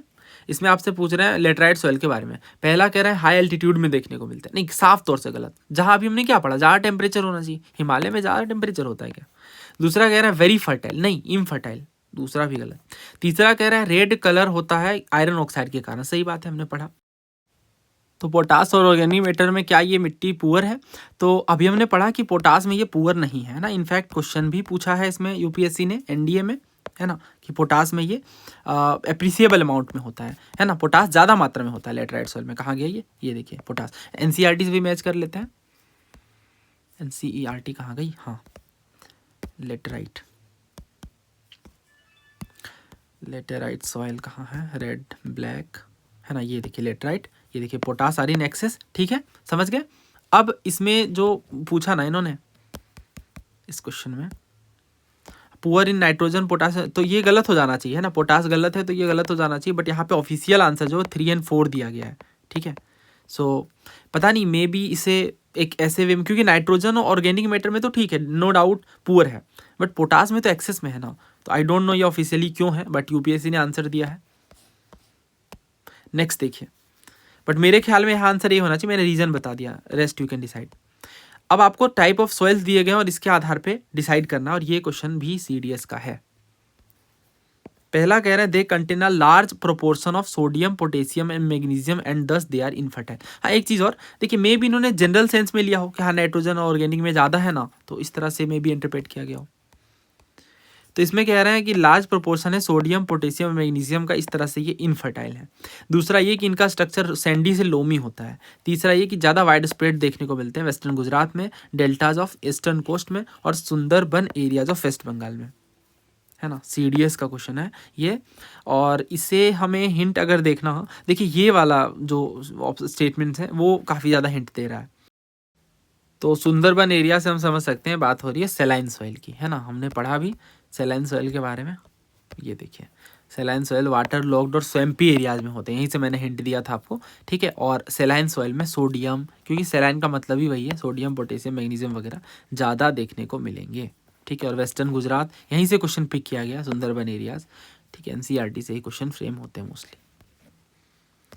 Next, consider the following statements regarding laterite soil. पहला कह रहे हैं ये रेड कलर में होते हैं। दूसरा ये कि नाइट्रोजन पोटास में रिच होते हैं। तीसरा, अच्छा नाइट्रोजन में रिच, ये तो देखते ही मैं गलत करूंगा। नाइट्रोजन में इंडिया का कोई भी सॉइल रिच नहीं है, तो सेकेंड हो जाता है एलिमिनेट। उसके बाद कह रहे हैं laterite soil are well develop in Rajasthan and UP. और नेक्स्ट है tapioca and cashew nut grows well in the soil. तो तीसरा भी गलत है, क्योंकि तीसरा तो बचा ही नहीं है आंसर में। ठीक है, तो तीसरा गलत है। लेटराइट सॉइल वैसे भी राजस्थान यूपी में नहीं होता है। तो हमारे पास बचा फोर्थ, तो फोर्थ सही है ना। Answer is option C. Tapioca क्या होता है? देखिए साबूदाना वगैरह इससे बनता है, और इसे कसावा भी कहते हैं, है ना, टेपियोका। और ये जो टेपियोका है या जो स्वीट पोटैटो हैं, ये इनमें काफ़ी अच्छे से ग्रो होते हैं लेटराइट सॉइल में। ठीक है, कैसे नट तो आपको पता ही है। Answer is option C. Next, in which of the following soils the salt content is so high that common salt is obtained. तो अभी हमने पढ़ा ये है ना, एनसीईआरटी से ही क्वेश्चन फ्रेम किया गया। कॉमन साल्ट, अब इससे आप समझिए किन एरियाज की बात हो रही है ना, ये बात हो रही है राजस्थान गुजरात वाले एरियाज की, कुछ खास एरियाज की जो जिनमें काफ़ी सेलाइन वाटर है और इसमें इवापोरेशन इतना ज़्यादा है कि कॉमन साल्ट ये बन जा रहे हैं। तो एरिड सॉइल है ये, है ना, एरिड सॉइल है, इसमें कोई कन्फ्यूजन ही नहीं है। शुष्क एरिया है, सूखा हुआ क्षेत्र है, इस वजह से वहाँ पे इवापोरेशन के कारण। नेक्स्ट देखिए, नॉट करेक्ट आपको बताना है। पहला कह रहा है जो डीप ब्लैक सॉइल है तेलंगाना के, ये रीजन है एलुवियल सॉइल के। दूसरा ये कह रहे हैं जो लेटेराइट सॉइल हैं वो प्रीडोमिनेटली कोंकण रीजन में देखने को मिलते हैं, है ना, गोवा के आसपास वाले जो रीजन। कैल्सेरियस सॉइल जो है वो नॉर्थ ईस्ट उत्तर प्रदेश और नॉर्थ वेस्ट बिहार में देखने को मिलते हैं। कैल्सेरियस मतलब कंकड़ वाले। और चौथा कह रहा है भांगर जो है तेराई रीजन में है, तो सही है, भांगर तेराई रीजन में है। डीप ब्लैक सॉइल जो है वो एलुवियल है, नहीं एलुवियल नहीं है, ये तो रेगुर सॉइल है, ब्लैक सॉइल है, राइट, रेगुर सॉइल है तेलंगाना में, तो ये गलत है। बाकी सही है, लेटराइट सॉइल जो है वो कोंकण रीजन में देखने को मिलता ही है, इसमें कोई डाउट नहीं है। कैल्सेरियस सॉइल, हाँ ये भी नॉर्थ ईस्ट यूपी और नॉर्थ ईस्ट बिहार में। नेक्स्ट देखिए, solifluction is a geomorphic process involving a special type of soil flow that is noticed in. ये बेसिकली में परमाफ्रोस्ट रीजन में देखने को मिलेगा। ये देखिए इसमें क्या होता है, ये इस तरीके से सॉइल की सीड्स होती हैं जो नीचे बह जाती हैं, बहुत ही स्लो डाउन स्लोप मूवमेंट होता है ये सॉइल का, है ना, तो ये होता है परमाफ्रोस्ट रीजन में। नेक्स्ट देखिए, तो अगेन नॉट करेक्ट पूछ रहे हैं रिगार्डिंग ब्लैक सॉइल। तो अभी हमने ये क्वेश्चन किया हुआ है कि ये फॉस्फोरस में रिच होते हैं और ऑर्गेनिक मैटर में रिच होते हैं, ये बात गलत है बिकॉज ये पुअर होते हैं ऑर्गेनिक फॉस्फोरस में। Answer is option D. बाकी सही है, लीमा वाली जो बात हमने पढ़ी, आयरन लाइम पोटास वगैरह में रिच होते हैं, मॉइस्चर रिटेंसिव होते हैं, फर्टाइल होते हैं। The main M of water shade management. ये वाटर शेड मैनेजमेंट क्या है, जब हम बात करते हैं कंजर्वेशन की, रीजनरेशन की और sustainable use of soil and water resources की, तो वाटर शेड मैनेजमेंट कहलाता है। मेन ऑब्जेक्टिव क्या है, सॉइल कंजर्वेशन, है ना, जिससे सॉइल इरोजन रुके, ग्राउंड वाटर वगैरह बढ़े। तो इसमें अफॉरेस्टेशन भी शामिल है, जब हम जंगल में पेड़ों को लगाते हैं, कॉन्टूर प्लेइंग करते हैं, ठीक है, कॉन्टूर वाली खेती, जिससे काफ़ी ज़्यादा जो सॉइल इरोजन है उसमें कमी आती है ना, चेक डैम वगैरह लगाते हैं, रेन वाटर हार्वेस्टिंग वगैरह करते हैं, ये सॉइल कंजर्वेशन से जुड़ा हुआ है। Next, salinization occurs when the irrigation water accumulated in the soil evaporates, leaving behind salts and minerals. What are the effects of salinization on the irrigated land? Question ये कहना चाह रहे हैं कि जो सेलिनाइजेशन है ये तब अकर करता है जब इरिगेशन वाटर इक्यूमुलेट करता है ना, इरिगेशन वाटर इक्यूमुलेट करता है और इससे क्या होता है, साल्ट्स और मिनरल्स रह जाते हैं। तो सेलिनाइजेशन का इफेक्ट क्या होता है इरिगेटेड लैंड में, ये ग्रेटली इंक्रीज करता है क्रॉप प्रोडक्शन को, है ना। दूसरा कह रहा है ये कुछ सॉइल को इम्परमिएबल बना देता है। तीसरा ये कि वाटर टेबल को बढ़ाता है। और चौथा ये कि it fill the air space in the soils within water, water के बीच में जो सॉइल है उसके एयर को भरता है। पहले समझते हैं सेलिनाइजेशन क्या है। देखिए जब इरिगेशन वाटर इवापोरेट करते हैं तो इससे क्या होता है, साल्ट और मिनरल्स रह जाते हैं, समय के साथ ये साल्ट जमा हो जाते हैं, एक्यूमुलेट हो जाते हैं, इससे सॉइल की प्रॉपर्टीज़ पे काफ़ी बुरा असर पड़ता है, क्रॉप का ग्रोथ रुक जाता है क्योंकि मिट्टी खराब हो जाती है। तो ये है सेलिनाइजेशन, बहुत ख़राब प्रोसेस है, सेलाइन कर दे रहा है मिट्टी को, ठीक है। तो सॉइल इम्परमिएबल बन जाता है, ये बात सही है ना, सॉइल इम्परमिएबल बन जाता है। एक्सेस साल्ट से क्या होता है, जो सॉइल पार्टिकल है वो टाइटली बाइंड हो जाते हैं, जिससे क्या होता है, पोरोसिटी घट जाती है, मतलब जो मिट्टी की विभेदन क्षमता है जिससे वो पानी को रिटेन कर रही है वो चीज़ कम हो जाती है और सॉइल हार्ड बन जाता है, ठीक है। उसके बाद ग्रेटली इंक्रीजेज क्रॉप प्रोडक्शन, तो इसमें जो पूछा ना वाटर द इफेक्ट, तो इसका आंसर क्या, ऑप्शन बी, है ना, सॉइल को इम्परमिएबल बना देता है, आंसर इज ऑप्शन बी। बाकी गलत है, ग्रेटली नहीं, क्रॉप प्रोडक्शन को कैसे बढ़ाएगा, तो मिट्टी को खराब कर रहा है, वाटर टेबल को क्यों बढ़ाएगा, तो और उल्टा कम करेगा, है ना। और चौथा कह रहे हैं कि it फिल्स the air space in the soil with in water, ये भी गलत है क्योंकि सेलिनाइजेशन से क्या होता है, सॉइल पोरोसिटी घट जाती है, तो एयर स्पेस कैसे बढ़ेगा, फिर तो और कम हो गया ना। नेक्स्ट, ये तो कवर हो गया। What happened to the soil where soil water freezes and it tends to form ice glacier parallel with the ground surface? तो ये पूछ रहे हैं कि सॉइल के साथ क्या होता है जब सॉइल वाटर फ्रीज कर जाते हैं और इससे आइस लेयर बन जाता है ग्राउंड सरफेस के पैरेलल में। बड़ा ही शानदार सवाल है। पहला कह रहे हैं कि इससे क्या होता है, it heaves the soil upward in an uneven manner. दूसरा ये है कि हीव्स करता है सॉइल को डाउनवर्ड। तीसरा ये कि सॉइल को अपवर्ड और डाउनवर्ड दोनों तरीके से हीव करता है। और चौथा ये कि अनअफेक्टेड रहता है। देखिए जब सॉइल वाटर फ्रीज करता है तो एक्सपेंड करता है और उससे क्या होता है, आइस लेयर बन जाते हैं जो पैरेलल होते हैं ग्राउंड सरफेस के। ये जो प्रोसेस है ये फ्रोस्ट हीविंग कहलाता है। क्या कहलाता है? फ्रोस्ट हीविंग, जहाँ पे जो एक्सपेंडिंग आइस है वो पुश करता है सॉइल को ऊपर की तरफ, है ना, अपवर्ड पुश करता है। So answer is option A.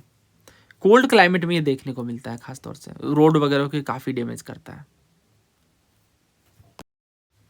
Next question देखिए, कौन सा स्टेटमेंट करेक्ट नहीं है ये बताना है, ठीक है। एनडीए का क्वेश्चन है। पहला कह रहे हैं कि application of lime makes the soil acidic. दूसरा ये कि हाईली एसिडिटी सॉइल में ह्यूमिड क्लाइमेट में देखने को मिलती है। तीसरा ये सॉइल एसिडिटी बढ़ने से सॉइल फर्टिलिटी घट जाती है। और चौथा ये कि एरिड क्लाइमेट जो है एल्कलाइन सॉइल का उदाहरण है।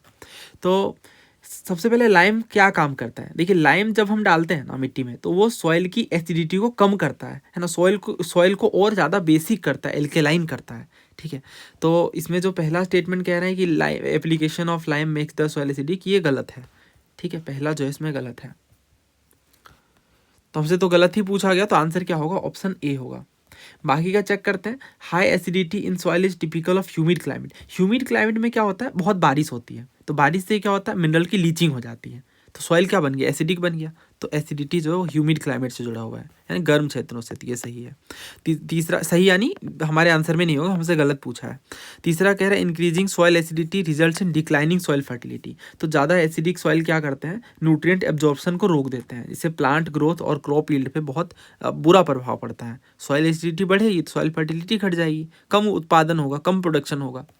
चौथा कह रहे हैं एरिड क्लाइमेट एल्कलाइन सॉइल से कैरेक्टराइज है। तो देखिए ये बात भी जो है वो बिल्कुल सही है, बिकॉज एरिड क्लाइमेट में इवापोरेशन काफ़ी ज़्यादा होता है, तो इससे क्या होता है? साल्ट और एल्कलाइन मिनरल पीछे ही छूट जाते हैं, इससे सॉइल एल्कलाइन बन जाता है, ठीक है। आंसर इज ऑप्शन ए।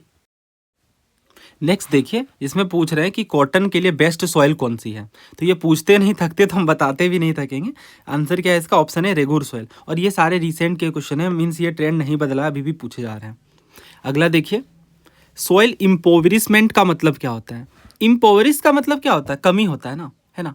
तो डेफिशिएंट होगा, soil getting very deficient in plant nutrients. Plant nutrients की जब कमी हो जाती है मिट्टियों में तो उसे हम डेफिशिएंट कहते हैं, उसे हम इम्पोवरिशमेंट कहते हैं, ठीक है। देखिए क्वेश्चन सीडीएस का है, तो टर्म्स पे भी क्वेश्चन आते हैं एग्रीकल्चर में या सॉइल में। 32nd हो गया ना, 33rd। Leaching is the maximum in which type of soil. तो लीचिंग किस सॉइल में ज़्यादा होती है? लीचिंग मतलब क्या होता है? लीचिंग का मतलब होता है जब सॉइल के मिनरल्स बह जाते हैं, तो ये होता है लेटेराइट सॉइल में। क्यों लेटेराइट सॉइल में होता है? इसका रीज़न है, जब लेटेराइट सॉइल में बहुत ज़्यादा उन क्षेत्रों में बारिश होती है ना, पहली चीज़। दूसरा, टेम्परेचर ज़्यादा होता है, ठीक है, तो ज़्यादा बारिश के कारण मिनरल्स बह जाते हैं। तो लीचिंग क्या है? Leaching is the process where rain water washes away nutrients from the upper layers of the soil which makes the soil nutrients deficient. Next, regur soil. तो रेगुर सॉइल किसके कल्टीवेशन में है? ग्राउंड नट, कॉटन, टोबैको या sugar cane. तो as of now इस question में हम देखें तो सबसे बेटर जो हमारा आंसर है वो क्या होगा? ऑप्शन बी होगा, है ना। कॉटन के लिए सबसे बेस्ट है रेगुर सॉइल, यानी काली मृदा। अगला इसमें पूछ रहे हैं कि फुमड़ीज क्या होता है? देखिए लोकटक जो लेक है ना मणिपुर में, उसमें फ्लोटिंग फील्ड्स देखने को मिलती हैं, उसे हम फुमड़ीज कहते हैं लोकल लैंग्वेज में। तो किस तरह की सॉइल फॉर्मेशन वहाँ पे है? ऑप्शन है हमारे पास लेटराइजेशन, पोर्टजोलाइजेशन, ग्लियाइजेशन और कैल्सिफिकेशन। तो ये टर्म्स क्या है इसे हम समझते हैं।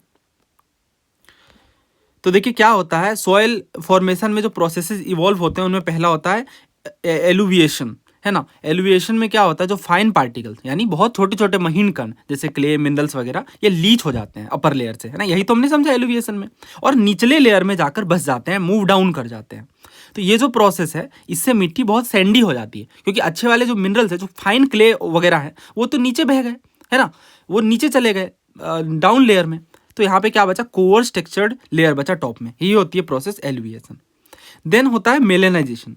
मेलेनाइजेशन में क्या होता है? सॉइल डार्क होने लग जाता है। क्यों? क्योंकि इसमें ऑर्गेनिक मटेरियल और डिकेड लीव्स, रूट्स, जो सड़े गले पत्ते वगैरह हैं, वो सब मिल जाते हैं धीरे धीरे मिट्टी में। तो इससे क्या होता है? सॉइल डार्क हो जाता है। आपने देखा होगा जो सॉइल डार्क होते हैं उनमें ज़्यादा ऑर्गेनिक मैटर होता है ना। बहुत कॉमन सेंस की बात है ये। और ये सॉइल फर्टिलिटी को बढ़ा देता है। तो जो ऑर्गेनिक मैटर्स होते हैं ना, वो सॉइल फर्टिलिटी को बढ़ाते हैं। नेक्स्ट है ग्लियाइजेशन। तो ग्लियाइजेशन में क्या होता है? जो वाटर लॉक्ड या पुअरली ड्रेन्ड सॉइल हो जाते हैं धीरे धीरे, जब पानी उनमें जमा हो जाता है, और या कई बार जो है ड्रेन अच्छे से नहीं होता है, तो दोनों ही केस में ग्लेजिएशन देखने को मिलता है। तो इसमें जो मिट्टी है ना, ग्रे या ब्लूइश हो जाती है, क्योंकि ऑक्सीजन की कमी हो जाती है।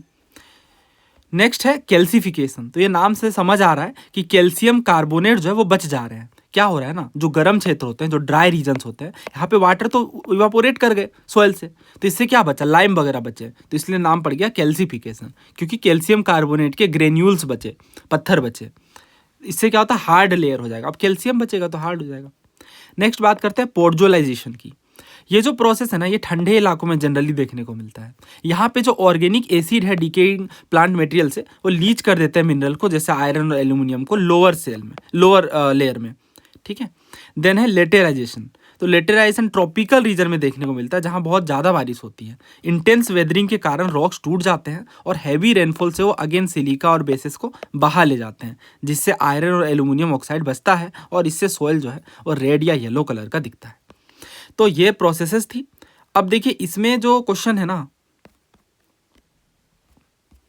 ये वाला जो पर्टिकुलर क्वेश्चन है जिसमें आपसे पूछ रहे हैं कि लोकटक लेक में किस तरह का सॉइल फॉर्मेशन होता है, लेटराइजेशन, पोर्जोलाइजेशन, ग्लेशिएशन या फिर कैल्सिफिकेशन। इसका सही आंसर है ऑप्शन सी, ग्लेशिएशन। क्यों? क्योंकि ग्लेशिएशन वो सॉइल फॉर्मेशन की प्रोसेस है जो कि वाटर लॉग्ड कंडीशन में देखने को मिलती है।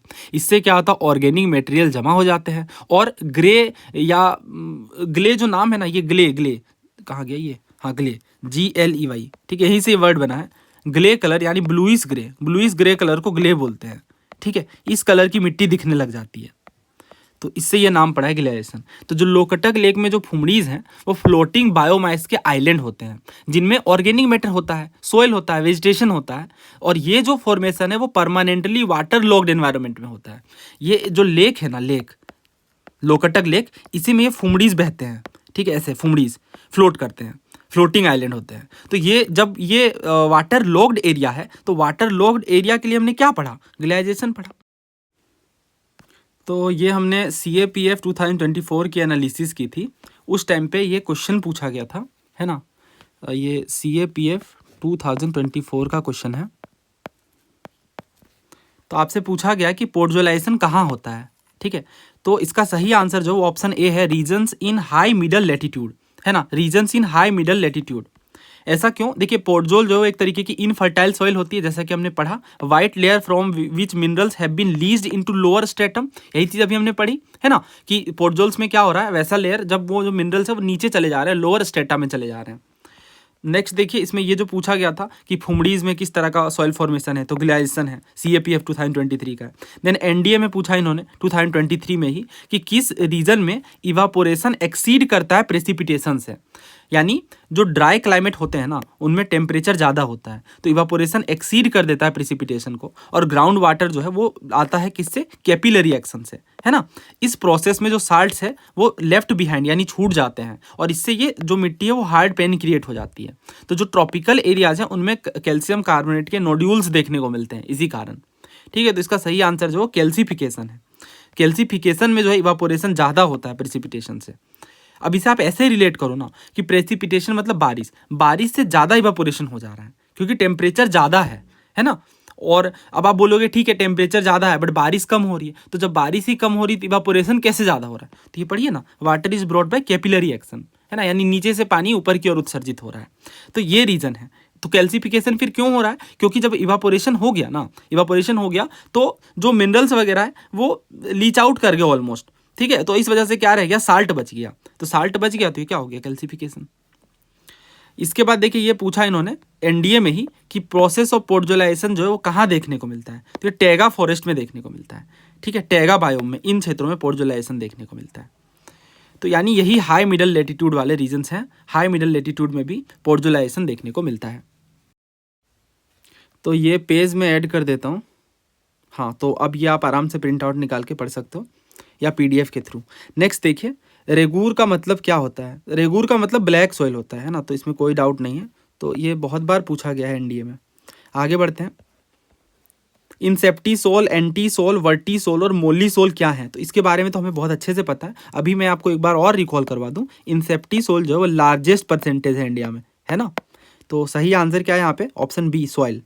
और ये क्वेश्चन है CDS का। नेक्स्ट क्वेश्चन देखिए, एरिडीसोल के बारे में कौन सी बात सही नहीं है ये आपको बताना है, और ये क्वेश्चन पूछा गया है CDS में।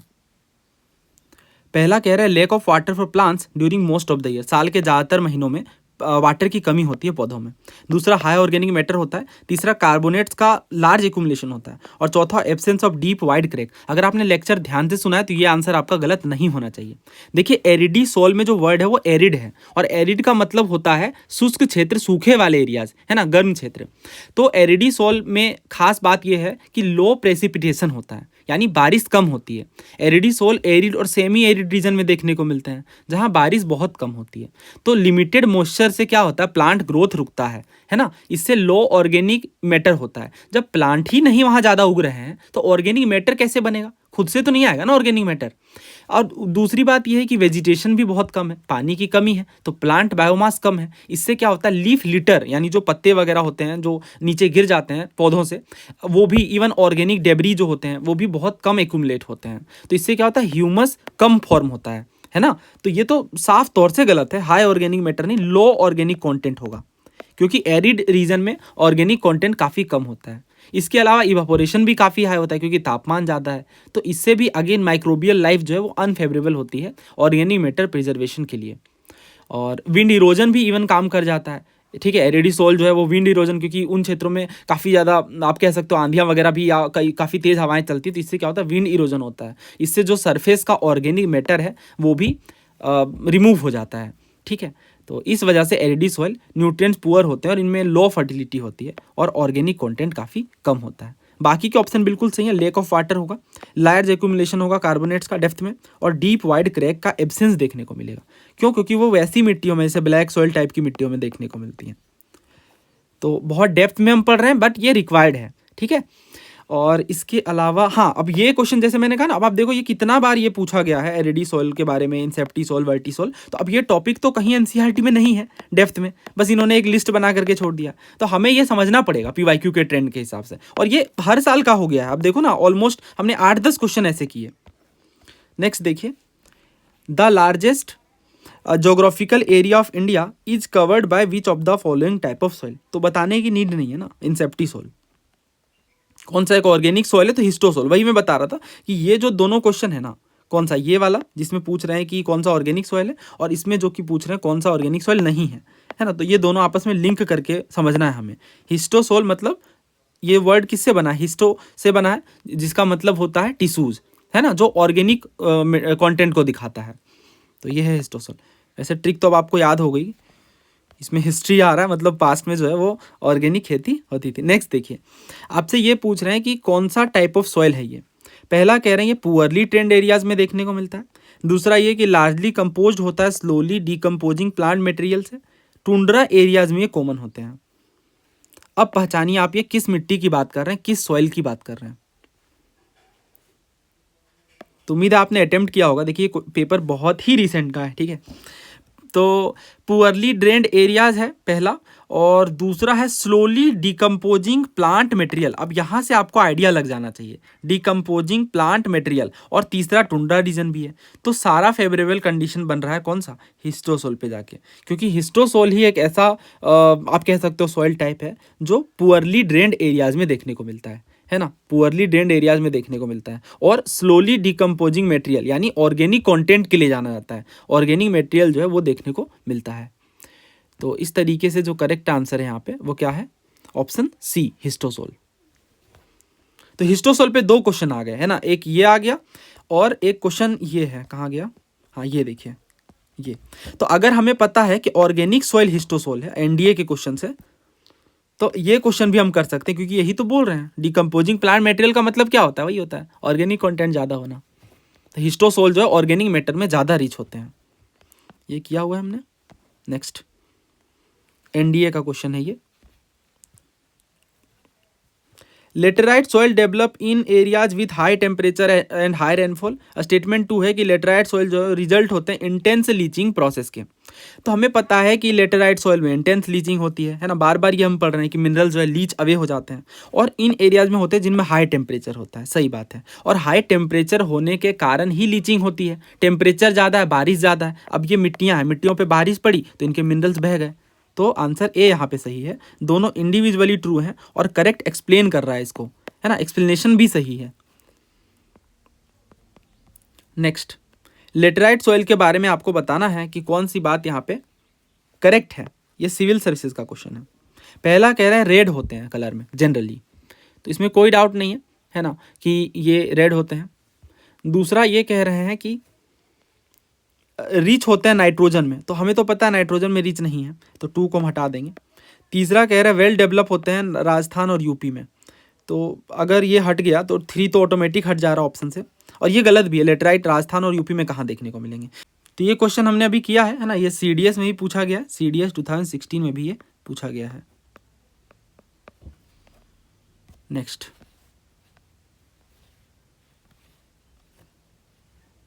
पहला कह रहा है जो वर्जिन सॉइल्स होते हैं न्यूली क्लियर्ड फॉरेस्ट के, वो ज़्यादा यील्ड देते हैं कॉफ़ी की। दूसरा कह रहा है कॉफ़ी एक सॉइल न्यूट्रिएंट एग्जॉस्टिव क्रॉप है। हाँ, ये सही बात है, सॉइल न्यूट्रिएंट एग्जॉस्टिव है, यानी काफ़ी ज़्यादा न्यूट्रिएंट्स रिक्वायर्ड होते हैं कॉफ़ी में। और जो वर्जिन सॉइल्स होते हैं, यानी जब कोई फॉरेस्ट क्लियर किया जाता है तो उनमें हायर यील्ड देखने को मिलती है। तो दोनों बातें सही है और ये करेक्टली एक्सप्लेन भी कर रहा है। नेक्स्ट, सॉइल टाइप के आधार पर आपको बताना है कि हम किस सॉइल की बात कर रहे हैं। पहला कह रहे हैं इनमें बहुत प्रोपोर्शन में सैंड, सिल्ट और क्ले होता है। दूसरा कह रहे हैं पोटास, फॉस्फोरिक एसिड और लाइम के एडेक्वेट यानी अच्छी मात्रा होती है। तीसरा ये कि एज के आधार पे भी आप इसे क्लासीफाई कर सकते हो। याद करो, आप मैंने बताया है आपको, एज के आधार पे भांगर और खादर को क्लासीफाई कर सकते हैं, है ना। भांगर यानी भंगार पुराने वाले जो सॉइल है वो भांगर हैं, और खादर न्यू वाले सॉइल हैं। तो जब एज की बात हो ही गई है तो एलुवियल सॉइल के साथ हम जाएंगे, ठीक है। तो आंसर यहाँ पे क्या होगा? ऑप्शन ए होगा। इसके अलावा हमें पता है सैंड, सिल्ट और क्ले ज़्यादा होता है एलुवियल सॉइल में। क्यों? क्योंकि ये नदियाँ लेकर आती हैं इन सैंड को।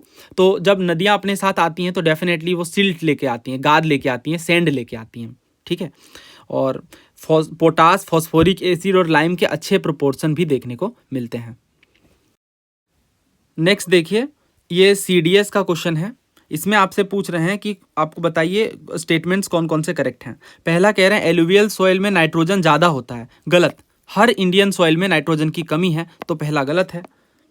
आगे कह रहे हैं ब्लैक सॉइल में आयरन ज़्यादा होता है और लाइम ज़्यादा होता है, बट नाइट्रोजन की कमी होती है। तीसरा कह रहे हैं लेटेराइट सॉइल आयरन और एल्यूमिनियम में रिच होता है, बट डेफिशिएंट होता है नाइट्रोजन और पोटेशियम में। तो देखिए, हमने पढ़ा है कि ब्लैक सॉइल में,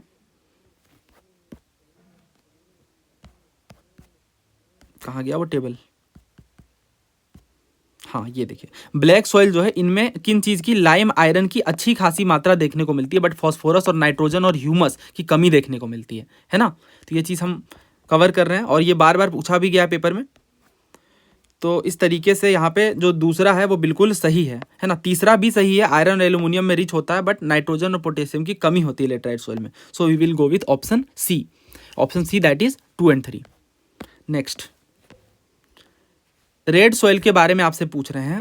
पहला कह रहे हैं कि जो कलर होता है सॉइल का वो रेड होता है फेरिक ऑक्साइड के कारण। दूसरा कह रहे हैं कि जो रेड सॉइल है इनमें लाइम, ह्यूमस और पोटास में ये रिच होते हैं। तीसरा, ये पोरस होते हैं, यानी इनमें छोटे छोटे होल्स होते हैं, और फ्राइबल स्ट्रक्चर होता है। तो देखिए, सही बात है, ये जो रेड सॉइल है ना, वो उनका कलर फेरिक ऑक्साइड के कारण जो है वो रेड होता है ना, यानी आयरन के कारण। दूसरा कह रहे हैं रेड सॉइल रिच होते हैं लाइम, ह्यूमस और पोटास में। ये बात गलत है। ये बात क्यों गलत है? देखिए, रेड सॉइल के बारे में जो हमने पढ़ा कि जो रेड सॉइल होते हैं, है ना, ये देखिए, रेड सॉइल जो होते हैं इनमें फॉस्फोरस, नाइट्रोजन और ह्यूमस की कमी होती है ना। फॉस्फोरस, नाइट्रोजन और ह्यूमस की कमी होती है। तो इस तरीके से यहाँ कह दिया गया पोटास वगैरह एक्सेस में है, तो ये तो गलत बना देता है इस स्टेटमेंट को। और इसके बाद तीसरा कह रहे हैं कि पोरस और फ्राइबल स्ट्रक्चर होता है, तो ये बात सही है, पोरस होता है और फ्राइबल स्ट्रक्चर होता है, इस वजह से ईंट बनाने में ये काफ़ी ज़्यादा यूज होता है। अब इसे हम कैसे सॉल्व कर सकते हैं? क्या इस बात को रट के कि इनमें इन चीज़ों की कमी होती है? नहीं, देखिए, आप याद करिए, मैंने आपको बताया है कि जो रेड सॉइल होते हैं वो फेरिक ऑक्साइड के कारण रेड होते हैं। तो पहला स्टेटमेंट तो सॉल्व हो गया, यानी एक ऑप्शन हट जाते, है ना। अब इसके बाद हमारे पास चैलेंज रहता कि हम क्या ये समझ पा रहे हैं पोटास में ज़्यादा है या नहीं। तो देखिए, आयरन और एल्यूमिनियम में रेड सॉइल ज़्यादा होते हैं, है ना, पोटास में कम होते हैं। यही तो रीज़न है कि इनमें फर्टिलाइजर रिक्वायर्ड होता है ना, फर्टिलाइजर रिक्वायर्ड होता है, और बेटर एग्रीकल्चर प्रोडक्टिविटी के लिए। क्यों? क्योंकि इनमें जो फर्टिलिटी होती है वो काफ़ी कम होती है। जो रेड सॉइल होते हैं वो लेस फर्टाइल होते हैं। तो इस वजह से हमें इनमें काफ़ी ज़्यादा छिड़काव करना पड़ता है अलग अलग फर्टिलाइजर्स का, खास तौर से पोटास का, ठीक है, तो इस वजह से जो ऑप्शन सेकंड है वो गलत हो जाता है। अगर ये लॉजिक हमें पता है तो कि ये लेस फर्टाइल है, तो अगर ये सेकंड एलिमिनेट हो जाता तो हमारा काम बन जाता। Next, alluvial soil is rich in chemical properties and is capable of yielding rabi and kharif crop. दूसरा कह रहे हैं ब्लैक सॉइल जो है वो कॉटन और ग्राउंड नट के लिए सुटेबल है। तीसरा, रबी क्रॉप जो है वो ऑटम सीजन में रीप की जाती हैं। ये गलत है, रबी तो ठंडी के दिन में लगाई जाती है, विंटर में, तो तीसरा गलत है। और एलुवियल सॉइल रीच होते हैं और रबी और खरीफ के लिए। हाँ देखिए, एलुवियल सॉइल जो है ना, जो नॉर्दर्न प्लेन के सॉइल हैं, उनकी प्रोडक्टिविटी काफ़ी अच्छी है, इसलिए हमारे नॉर्दर्न स्टेट में काफ़ी बेहतर एग्रीकल्चर प्रोडक्शन होता है, तो पहला सही है। और ब्लैक सॉइल तो कॉटन और ग्राउंड नट के लिए जाना जाता है, तो सेकेंड भी सही है। Option B is correct here. UPSC APFC का ये क्वेश्चन है। रेगुर सॉइल के बारे में आपसे पूछ रहे हैं कि ये लाइट कलर्ड, क्लेई और फर्टाइल सॉइल होते हैं। दूसरा ये कह रहे हैं कि ये डेवलप होते हैं डेक्कन बेसाल्टिक लावा में under hot and humid condition. तीसरा जो कॉटन है वह एक्सटेंसिवली कल्टीवेट होता है इन रीजन में। तो क्या है इसका सही आंसर, सोचिए आप। देखिए यहाँ पे तीसरा बिल्कुल सही है, कॉटन कल्टीवेट होता है रेगुर सॉइल में, no doubt. Deccan basaltic lava में डेवलप होते हैं हॉट एंड ह्यूमिड में, बिल्कुल सही। बट ये क्या लाइट कलर्ड है? हम तो ये बार बार पढ़ रहे हैं डार्क कलर्ड है, ये तो इसी वजह से गलत हो जा रहा है, पहले ही हमें दिख रहा है ये, है ना, तो जो पहला है वो गलत हो जाता है। पहला गलत है, बाकी दोनों सही है, so answer is option B. Next देखिए, इसी पेपर में पूछा गया है ये क्वेश्चन सॉइल्स के बारे में। अच्छा, ये स्टेटमेंट्स पूरे एनसीईआरटी से हैं, ठीक है, इसमें कोई डाउट नहीं रखना है हमें। ये आप देखो, ब्लैक, ये देखिए ब्लैक सॉइल, है ना। ब्लैक सॉइल के बारे में क्या पढ़ना है हमें कि ये मोस्ट ऑफ द डेक्कन प्लेटू को कवर करते हैं, है ना। इसके बाद ये वेस्टर्न पार्ट ऑफ डेक्कन प्लेटू में देखने को मिलते हैं। देन हम ये देखते हैं कि इन्हें रेगुर सॉइल या ब्लैक सॉइल कहते हैं, और ये सेल्फ फ्लोइंग होते हैं, और इसके अलावा स्लो एब्जॉर्प्शन के कारण ये जो पानी है, नमी है, उसे रिटेन करके रख पाते हैं, है ना। ये कंडीशंस हमने पढ़े थे। तो ये जो कह रहे हैं ना कि लाइट कलर्ड, ये देखिए पहले ही स्टेटमेंट में ये बात कही गई है। नेक्स्ट पेज में ये देखिए, क्लेई होते हैं, डीप होते हैं और इम्परमिएबल होते हैं, है ना। कहीं भी लाइट कलर की बात नहीं है, ये डार्क कलर्ड होते हैं। Now next, soil having a very high content of sodium and calcium and a pH of more than 7 are alkaline। दूसरा कह रहे हैं ब्लैक कॉटन सॉइल जो डेक्कन बेसाल्टिक लावा में डेवलप होते हैं under hot and humid condition. अब ये आप देखो, इसका जो सेकंड स्टेटमेंट है ना, it is develop on Deccan basaltic लावा, ये इसी पेपर में सेकंड स्टेटमेंट में ही पूछ लिया गया है, ठीक है। तीसरा कह रहे हैं लेटराइट सॉइल जो होते हैं कैरेक्टराइज होते हैं by deep weather layer from which silica has been leached. तो कोई डाउट नहीं है इसमें, तीनों स्टेटमेंट बिल्कुल सही है। अगर पीएच वैल्यू 7 से ज़्यादा होता है तो वो एल्केलाइन होता है ना। पीएच, ये तो साइंस का कॉन्सेप्ट है, बेसिक साइंस का, एल्केलाइन होता है। और अगर 7 से कम हो तो एसिडिक होता है, ठीक है। तो पहला भी सही है, दूसरा भी सही है, तीसरा भी सही, सो answer is D. Next, regur soil किसके लिए आइडियल है? कॉटन के लिए। अगला देखिए, सॉइल इरोजन की प्रॉब्लम किससे जुड़ी हुई है? तो पहले हम सॉइल इरोजन को थोड़ा समझते हैं। सॉइल इरोजन क्या होता है? जब विंड आती है या कई बार वाटर ग्लेशियर या ह्यूमन एक्टिविटीज़ के कारण भी, ठीक है, ह्यूमन एक्टिविटीज़ के कारण भी जब टॉप सॉइल हट जाता है ना, मिट्टी का टॉप सॉइल हट जाता है तो वो होता है सॉइल इरोजन, सॉइल इरोड कर गई। तो अब सोचो आप कि अगर टॉप सॉइल हट जाए मिट्टी से तो क्या होगा? कम फर्टाइल हो जाएगी वो लैंड, है ना। लैंड डिग्रेडेशन हो जाएगा, ज़मीनें डिग्रेड हो जाएंगी, और जो चंबल वाले इलाके हैं, है ना, और जो चंबल रेवाइंस हैं, है ना, और इसके आसपास के और भी कई सारे इलाके, उनमें क्या हुआ है? सॉइल इरोजन काफ़ी ज़्यादा हुआ है, ठीक है। तो इस तरीके से वो लैंड इनफर्टाइल हो गई है। सॉइल इरोजन के टाइप क्या है? तो वाटर के कारण भी इरोड हो सकते हैं सॉइल, विंड के कारण भी, कोस्टल इरोजन भी हो सकता है, ग्लेशियल इरोजन होता है, ह्यूमन इंड्यूस्ड इरोजन होता है, जैसे कई बार बहुत ज़्यादा पेड़ों को काटने से या ओवर ग्रेजिंग से, माइनिंग वगैरह से भी इरोजन हो जाता है। तो ये है। देन कॉजेज़ की अगर हम बात करें तो बहुत ज़्यादा rainfall, flood, wind, steep slope के कारण भी नेचुरल कॉजेज़ हैं ये, और ह्यूमन के कारण जैसे deforestation, over grazing, improper farming वगैरह के कारण भी जो है सॉइल इरोजन देखने को मिलता है। देन नाउ हम बात करते हैं अलग अलग तरह के सॉइल इरोजन की। तो देखिए ये क्या है? ये सीट इरोजन है ना। इस तरीके से हल्का लेयर जो है वो पील आउट हो रहा है। देन आप देखो ये रील इरोजन है, इस तरीके से ये रील बन रहा है ना, यानी गलियारा टाइप सब कह सकते हो। देन प्रॉपर गली बन रही है ना, गली इरोजन। तो सबसे पहले स्प्लैश इरोजन आएगा। स्प्लैश का मतलब पानी की एक आप कह सकते हो छींट बूंदे टाइप की। तो जब रेन ड्रॉप आता है सॉइल पार्टिकल को डिसलोज करता है ना, जैसे बारिश की बूंदे गिरी तो थोड़ा ये मिट्टी हट गया है ना, आपने देखा होगा ये, तो वो होता है स्प्लैश इरोजन। अभी तो इरोड हुआ है बट ये बहुत माइनर लेवल का है। देन सीट इरोजन होगा। सीट इरोजन में देखिए इस तरह से धीरे धीरे ये मिट्टियां बहेगी, बट ये भी काम चलेगा। देन रील इरोजन होगा। उसके बाद तो फिर ये स्मॉल चैनल्स यानी रील के तरीके से इस तरीके से ये वाटर बहने लग जाएंगे। देन होगा गली इरोजन, यानी ये पूरा ही हालत खराब हो रही है मिट्टियों की। देन स्ट्रीम बैंक इरोजन, वो तो फिर पूरा एक्सट्रीम है कि पूरी ही मिट्टी कट के बह ही गई है ना, पूरी मिट्टी कट के बह गई, वैसे वाले हाल है। ओके अगर आपको ये समझ आया तो इस क्वेश्चन को अटेम्प्ट करिए। सिविल सर्विसेज 2001 का ही बेहद शानदार क्वेश्चन है, ऐसे क्वेश्चन रिपीट भी करते हैं। तो इसमें आपसे पूछ रहे हैं सॉइल इरोजन का सही क्रम, करेक्ट ऑर्डर बताइए। स्प्लैश, सीट, रील या गली। हमने पढ़ा पहले छींट आएगी, छोटी बूंद आएगी जो मिट्टी को डिस्प्लेस करेगी, तो स्प्लैश सबसे पहले आएगा। अच्छा एक ही ऑप्शन में है, ठीक है आगे देख लेते हैं। स्प्लैश के बाद सीट आएगा, ठीक है, सीट इरोजन कुछ इस शक्ल का होगा, देखिए ये सीट लेयर हट रही है ना। देन आएगा रील इरोजन, जिस तरीके से रील गलियारा बना रहेगा। देन आएगा गली इरोजन, है ना। तो उसके बाद सीट है, देन रील है, देन गली है। So we will go with option A. Easy है, समझ आया। नेक्स्ट ये यूपीपीसीएस का है। आपको बताना है कि इसमें कौन सा करेक्ट सीक्वेंस है in terms of the increasing order of soil loss from the field due to these type of erosion. Gully, splash, rill या सीट। तो समझ आ रहा है, सबसे पहले splash, then sheet, then rill, then gully, है ना। तो 2 4 के बाद 3 then 1, 2 4 3 1। I think answer is option B, है ना। इसका जो सही आंसर है वो है 2 4 then 3 then 1। Splash, sheet, rill, फिर गली। एक्सप्लेन भी मैंने लिख दिया एक्सप्लेनेशन। स्प्लैश इरोजन में क्या होता है, रेनड्रॉप हीट करता है सॉइल सरफेस को, टाइनी पार्टिकल्स डिसलोज हो जाते हैं। इनिशियल स्टेज है, बहुत कम लॉस होता है। सीट में क्या होगा, थीन लेयर हट जाएगी, इमेज में जैसा हमने देखा, ठीक है। देन रील इरोजन आएगा, यानी छोटे सेलो चैनल्स देखने को मिलने लगेंगे।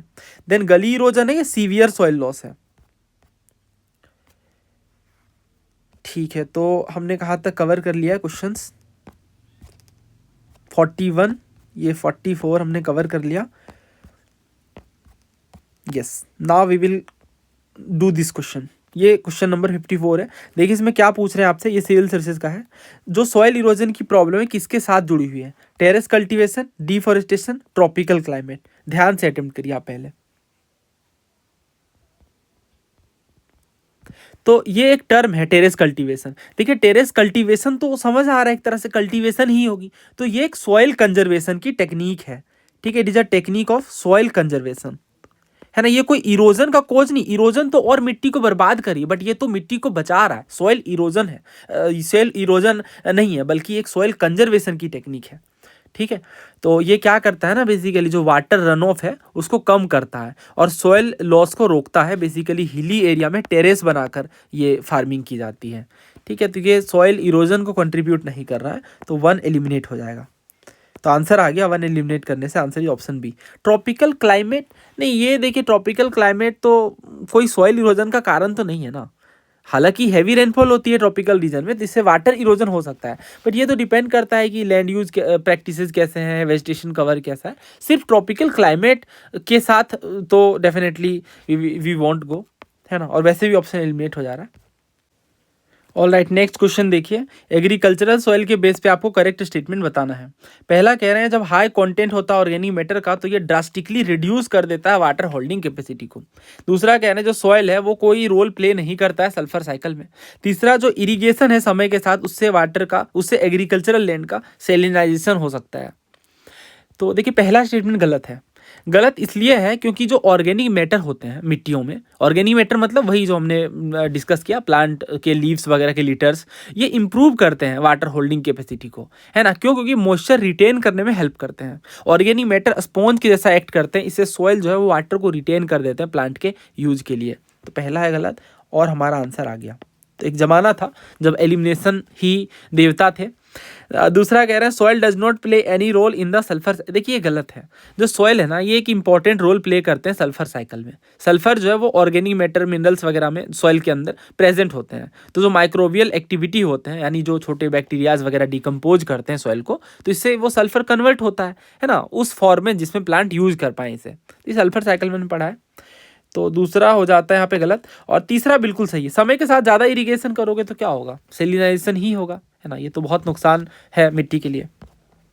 नेक्स्ट, ये क्वेश्चन हमने कवर कर लिया, ये वापस से पूछ लिया गया सीडीएस में, क्या सेम है? टेरेस कल्टीवेशन डी नहीं, थोड़ा अलग है, ठीक है, थोड़ा अलग है, आप पहले अटेम्प्ट करिए इसे।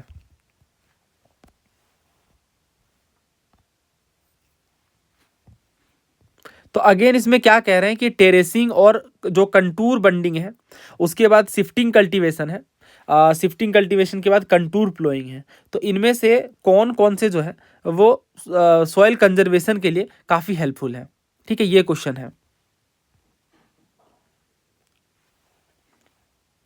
तो उम्मीद है आपने अटेम्प्ट किया होगा। देखिए जो टेरेसिंग होती है या जो कंटूर बंडिंग होती है, ये सिमिलर तरह का मेथड है, और टेरेस कल्टीवेशन कभी भी सॉइल इरोजन का काम नहीं करता, बल्कि ये सॉइल कंजर्वेशन के लिए काम आता है हिली एरियाज में। तो पहला बिल्कुल सही है ना। हमने अभी पढ़ा सिविल सर्विसेज के क्वेश्चन में कि जो टेरेस कल्टीवेशन है वो एक्चुअली एक सॉइल कंजर्वेशन की टेक्निक है। और दूसरा कह रहे हैं शिफ्टिंग कल्टीवेशन। तो देखिए शिफ्टिंग कल्टीवेशन के बारे में हम सबको पता है कि ये सॉइल कंजर्वेशन के लिए सूटेबल नहीं है, इसे हम स्लैश एंड बर्न एग्रीकल्चर कहते हैं, या झूम कल्टीवेशन भी कहा जाता है ना। इसमें फॉरेस्ट को क्लियर किया जाता है, वहाँ के वेजिटेशन को जला दिया जाता है और फार्मिंग की जाती है, देन न्यू एरिया में मूव कर लिया जाता है। तो अब देखो आप, इसमें क्या हो रहा है, डिफॉरेस्टेशन ही हो रहा है ना, जंगल के पेड़ पौधों की कटाई हो रही है। तो इससे तो सॉइल इरोजन ही बढ़ेगा, और सॉइल कंजर्वेशन के लिए ये अनसूटेबल है, सिंपल सी बात है ना। तो ये तो गलत हो गया। अब 2 अगर गलत हो गए तो अच्छा 2 ऑप्शन हट गए। Then contour ploughing. Contour ploughing क्या है, ये एक मेथड है प्लोइंग का, जिसमें कंटूर लाइन बनाए जाते हैं अप एंड डाउन स्लोप की बजाय, ठीक है। इससे भी अगेन वाटर रिडक्शन में हेल्प मिलती है, और सॉइल इरोजन को ये बढ़ाता है। तो ये काफ़ी इफेक्टिव सॉइल कंजर्वेशन टेक्निक है, हिली एरियाज में यूज की जाती है। So we will go with option A. ना नेक्स्ट क्वेश्चन देखिए, सिविल सर्विसेज 2010 का है। सॉइल कंजर्वेशन के रेफरेंस में आपको कुछ प्रैक्टिसेस दिए गए हैं, देन बताना है कौन कौन से अप्रोप्रिएट मेथड है सॉइल कंजर्वेशन के। पहला कह रहे हैं crop rotation, sand fences, terracing या विंड ब्रेक। देखिए जो क्रॉप रोटेशन होता है वो सॉइल एग्जॉशन को रोकता है, क्योंकि डिफरेंट डिफरेंट क्रॉप लगाए जाते हैं सेम फील्ड में। तो इससे क्या होगा, सॉइल की फर्टिलिटी इंप्रूव होगी, है ना, और पेस्ट डिजीज वगैरह कम लगेंगे। दूसरा कह रहे हैं सैंड फेंसेस। तो सैंड फेंसेस डेजर्ट एरिया में यूज किए जाते हैं, जिससे सैंड मूवमेंट को रोका जा सके, बट ये डायरेक्ट एग्रीकल्चरल सॉइल को नहीं कंजर्व कर पाते हैं, है ना। ये ड्यून स्टेबलाइजेशन यानी धूल वगैरह जो है उसे रोकने के लिए ज़्यादा अप्रोप्रिएट है, जनरल सॉइल कंजर्वेशन में काम नहीं आता है। टेरेसिंग, तो देखिए टेरेसिंग हिली एरियाज में यूज किए जाते हैं, हम बार बार पढ़ रहे हैं टेरेसिंग के बारे में, ठीक है। तो ये हिली एरिया जैसे वेस्टर्न घाट या कई बार ईस्टर्न हिमालयाज में हम देखते हैं कि टेरेसिंग का यूज किया जा रहा है, जिससे सॉइल इरोजन को रोका जाता है। चौथा कह रहे हैं विंड ब्रेक। तो देखिए विंड ब्रेक क्या होते हैं, विंड ब्रेक होते हैं जो रोज होती है ट्री या श्रब की फील्ड के साथ ही लगा दिए जाते हैं, पेड़ या फिर झाड़ियां कई बार। तो ये विंड इरोजन को रोकता है और क्रॉप को स्ट्रॉन्ग विंड से रोकता है, प्रोटेक्ट करता है, ठीक है। तो जो सेमी एरिड रीजन है, राजस्थान, गुजरात, पंजाब, इन एरियाज में ये ज़्यादा काम में लिया जाता है। तो ये भी है, और आंसर जो है यहाँ पे सही ऑप्शन सी है। Next, a farmer in a semi-arid area claims that his farming practice is very environment friendly. Which of the following practices on his farm can justify his claim? ये question है NDA का। एक किसान है semi arid area का, उनका कहना है बहुत इन्वायरमेंटल फ्रेंडली वो फार्मिंग कर रहे हैं। तो कौन कौन से प्रैक्टिसेस उनके इस क्लेम को जस्टिफाई कर सकते हैं? ट्री बेल्ट प्लांट करना, प्रैक्टिस करना क्रॉप रोटेशन, कैरी करना एक लार्ज स्केल इरिगेशन सिस्टम को, और यूज करना ऑर्गेनिक फर्टिलाइजर को। तो देखिए यहाँ पे ट्री बेल्ट को प्लांट करना ये बिल्कुल सही है। जो ट्री बेल्ट होते हैं इन्हें ही हम विंड ब्रेक कहते हैं, है ना। अभी हमने देखा लास्ट क्वेश्चन में, ये विंड इरोजन को रोकने का काम करते हैं। सेमी एरिड एरिया में क्या होता है ना, जब विंड आती है तो अपने साथ काफ़ी विंड वगैरह अपने साथ काफ़ी धूल वगैरह लेकर आती हैं, है ना, सैंड वगैरह लेकर आती है, तो इससे काफ़ी प्रॉब्लम होती है। तो विंड ब्रेक इसमें काफ़ी हेल्प करता है इस चीज़ को रोकने में। दूसरा कह रहा है प्रैक्टिसिंग क्रॉप रोटेशन। तो हाँ, क्रॉप रोटेशन तो हमेशा ही हेल्पफुल रहा है, कुछ सोचने की बात ही नहीं है। Carrying out a large scale irrigation, देखिए कभी भी लार्ज स्केल पे इरिगेशन ना, वो वाटर वेस्टेज, सॉइल की सेलिनाइजेशन, ग्राउंड वाटर का डिप्लीशन, इन प्रॉब्लम्स के साथ आता है ना। हमने सिविल सर्विसेज क्वेश्चन में भी देखा कि ज़्यादा इरिगेशन करने से मिट्टी सेलिनाइज हो जाती है, सेलाइन हो जाती है, तो ये गलत है। चौथा कह रहा है ऑर्गेनिक फर्टिलाइजर यूज करना। ऑर्गेनिक फर्टिलाइजर इंप्रूव करेगा सॉइल हेल्थ को, फर्टिलिटी को, है ना। तो डेफिनेटली ये भी सही है। इन्वायरमेंट के हिसाब से। So we will go with option B. Next देखिए, मल्चिंग एक एग्रोनॉमिक मेजर है सॉइल कंजर्वेशन का। ये बहुत इफेक्टिव है। क्यों? ये प्रोटेक्ट करता है सॉइल को गली इरोजन से। दूसरा, प्रोटेक्ट करता है सॉइल को सीट वाश और विंड इरोजन से। तीसरा, हेल्प करता है सॉइल को मॉइस्चर बनाए रखने में, न्यूट्रिएंट्स को बनाए रखने में। देखिए मल्चिंग क्या है? Mulching is the practice of covering the soil with organic material और सिंथेटिक मटेरियल। मल्चिंग वो प्रोसेस है जिसमें सॉइल को कवर कर दिया जाता है ऑर्गेनिक मटेरियल से, है ना, या सिंथेटिक मटेरियल से। अब ऐसा इसलिए किया जाता है ताकि ये इरोजन से बच सके, ठीक है, और मॉइस्चर बनाए रखे। तो पहला कह रहे हैं प्रोटेक्ट करता है सॉइल को गली इरोजन से। ये बात गलत है। देखिए गली इरोजन क्या है ना, इसमें हैवी रन ऑफ होता है जो डीप चैनल को कट करता है सॉइल में। इमेज में भी हमने देखा गली इरोजन को, फिर से एक बार देख लेते हैं। गली इरोजन इमेज कहाँ गई? एंड में है, ये देखिए, है ना, ये गली इरोजन है। तो गली इरोजन में मतलब ये हालत काफ़ी ख़राब हो चुकी है मिट्टी की, है ना, ये रेवाइन के जैसा बनता जा रहा है। हम मल्चिंग वाला क्वेश्चन कर रहे हैं। तो ये अब इसमें से जो जो स्टेटमेंट्स हैं, पहला तो हमने देखा कि हाँ ठीक है, ये प्रोटेक्ट करता है सॉइल को गली इरोजन से, ये गलत है। दूसरा कहना है प्रोटेक्ट करता है सॉइल को सीट वाश और विंड इरोजन से। देखिए सीट वाश इरोजन कब अकर करता है? जब जो थीन लेयर होती है सॉइल की वो रन वाटर से वाश अवे हो जाती है, ठीक है। तो मल्चिंग रोकता है रेन ड्रॉप के इम्पैक्ट को, क्योंकि वो तो ढक दिया गया मिट्टी को, ठीक है। तो इस तरीके से ये डेफिनेटली सही है। तीसरा कह रहे हैं हेल्प करता है सॉइल को मॉइस्चर रिटेन करने में। तो हाँ देखिए, ये मेन पर्पस होता है। मल्चिंग जो है वो वाटर इवापोरेशन को रोकता है। क्यों? क्योंकि ये सॉइल में नमी बनाए रखता है ना, सॉइल को मोइस्ट रहने देता है। तो final answer is option C. Next, आपसे कुछ स्टेटमेंट दिए गए और बताना है कि ये सही है या नहीं। और ये जो क्वेश्चन है ये पूछा गया है सीएपीएफ में। पहला कह रहे हैं कि जो ब्लैक सॉइल है ये इसको सबसे बेटर माना जाता है रेनफेड क्रॉप को ग्रो करने के लिए। दूसरा कह रहे हैं ब्लैक सॉइल जो है वो रिटेन करके रख सकता है मॉइस्चर को प्रोलॉन्ग्ड पीरियड में, यानी लंबे समय तक। अब आपको ये भी देखना है कि ये स्टेटमेंट जस्टिफाई कर रहा है या नहीं। तो साफ तौर से हमें पता है कि ब्लैक जो है वो रेन फेड क्रॉप के लिए सूटेबल है। ब्लैक जिसे हम रेगुर सॉइल कहते हैं, रेन फेड क्रॉप यानी कॉटन, मिलेट, पल्सेस वगैरह, इनके लिए बेटर है क्योंकि इनमें मॉइस्चर बना रहता है, नमी बनी रहती है ना, लंबे समय तक।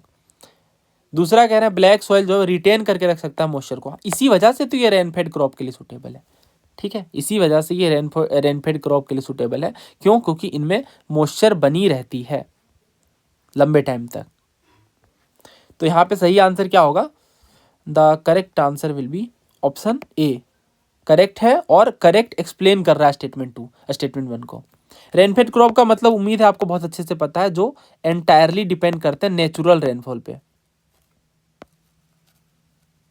तो इससे क्या होता है कि मिट्टी में नमी बनी रहती है, तो अगर कम भी बारिश हो रही है ना तो वो काम चल जाएगा क्योंकि मिट्टी में नमी अच्छी खासी बनी हुई है। Next, halophytes are the plants that grow on which one among the following categories of the soil. Halophyte वो प्लांट होते हैं जो सेलाइन यानी नमक वाले एरिया में, साल्ट रिच सॉइल में देखने को मिलते हैं, ठीक है। वैसे प्लांट्स तो जहाँ साल्ट कंसंट्रेशन हाई हो, है ना, जैसे मैंग्रूव वगैरह। मैंग्रूव सबसे बेस्ट एग्जाम्पल, आपने पढ़ा होगा मैंग्रूव, सुंदरवन डेल्टा वाले, है ना। और इस तरह से यहाँ पे सही जो आंसर है वो कौन सा है? Saline, option B. ये सीडीएस का क्वेश्चन है रिसेंट का। बाकी गलत है, एसिडिक सॉइल वगैरह, ठीक है। एसिडिक सॉइल को तो एसिडोफाइल कहते हैं। ब्लैक सॉइल वाले को तो आपको पता ही है, ये तो फर्टाइल होते हैं काफ़ी। तीसरा सैंडी सॉइल में तो जो प्लांट होंगे जीरोफाइट्स कहलाते हैं, है ना, जीरोफाइट्स, डेजर्ट प्लांट जिसे हम कहते हैं। रेड सॉइल के बारे में कौन सी बात यहाँ पे सही है ये आपको बताना है। पहला कह रहे हैं ह्यूमस में रिच होता है। दूसरा कह रहे हैं कि ये पोटास में रिच होता है। तीसरा कह रहे हैं ये आयरन कंपाउंड में रिच होता है। चौथा कह रहे हैं कि ये डिराइव होता है वोल्केनिक ओरिजिन से। बार बार ही हमने पढ़ा कि जो रेड सॉइल है ये आयरन कंपाउंड में काफ़ी ज़्यादा होता है ना, आयरन कंपाउंड में काफ़ी रिच होता है। Next, intensive cultivation accelerates land degradation. दूसरा, green revolution emphasizes the improvement of the mechanism to stop land degradation. देखिए इसमें जो पहला कह रहे हैं इंटेंसिव फार्मिंग से क्या हुआ, हाँ इंटेंसिव फार्मिंग से काफ़ी कंटिन्यूअस क्रॉपिंग हुई, बहुत ज़्यादा फर्टिलाइजर का यूज किया गया, ओवर इरिगेशन हुआ, जिससे डेफिनेटली जो सॉइल फर्टिलिटी है उस पर खराब असर पड़ा और सॉइल इरोजन को ये बढ़ावा दिया। तो डेफिनेटली ये लैंड डिग्रेडेशन को एक्सेलरेट किया है, बढ़ाया है इंटेंसिव कल्टीवेशन। ज़्यादा लेवल पे खेती की जाएगी ज़्यादा प्रोडक्शन के लिए, तो उस टाइम पे ज़्यादा पानी का भी यूज किया गया, और आपको पता है एक्सेसिव इरिगेशन के नुकसान क्या होते हैं। दूसरा कह रहे हैं ग्रीन रेवोल्यूशन इम्फेसाइज करता है the improvement of the mechanism to stop land degradation.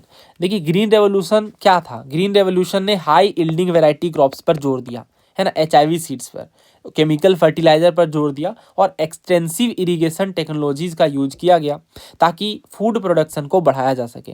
तो इसने लैंड कंजर्वेशन को तो प्रायोरिटाइजेशन पे नहीं रखा है ना। इनफैक्ट ग्रीन रेवोल्यूशन के काफ़ी नुकसान में से एक नुकसान ये था कि ओवर यूज किया गया ग्राउंड वाटर का, सॉइल डिप्लीशन हुआ और केमिकल कॉन्टामिनेशन वगैरह भी देखने को मिले। तो स्टेटमेंट 2 गलत है, ठीक है, पहला सही है। बेहद शानदार क्वेश्चन है ये, ऑप्शन सी के साथ हम जाएंगे। लार्जेस्ट कंपोनेंट क्या है सॉइल सिस्टम का, तो सॉइल सिस्टम का लार्जेस्ट कंपोनेंट होता है मिनरल मैटर्स, ठीक है, answer is option B. Mineral matter approx 45% होता है, ये लार्जेस्ट कंपोनेंट होता है, जो कि डिराइव्ड, जो कि किससे डिराइव होता है, वेदर्ड रॉक से।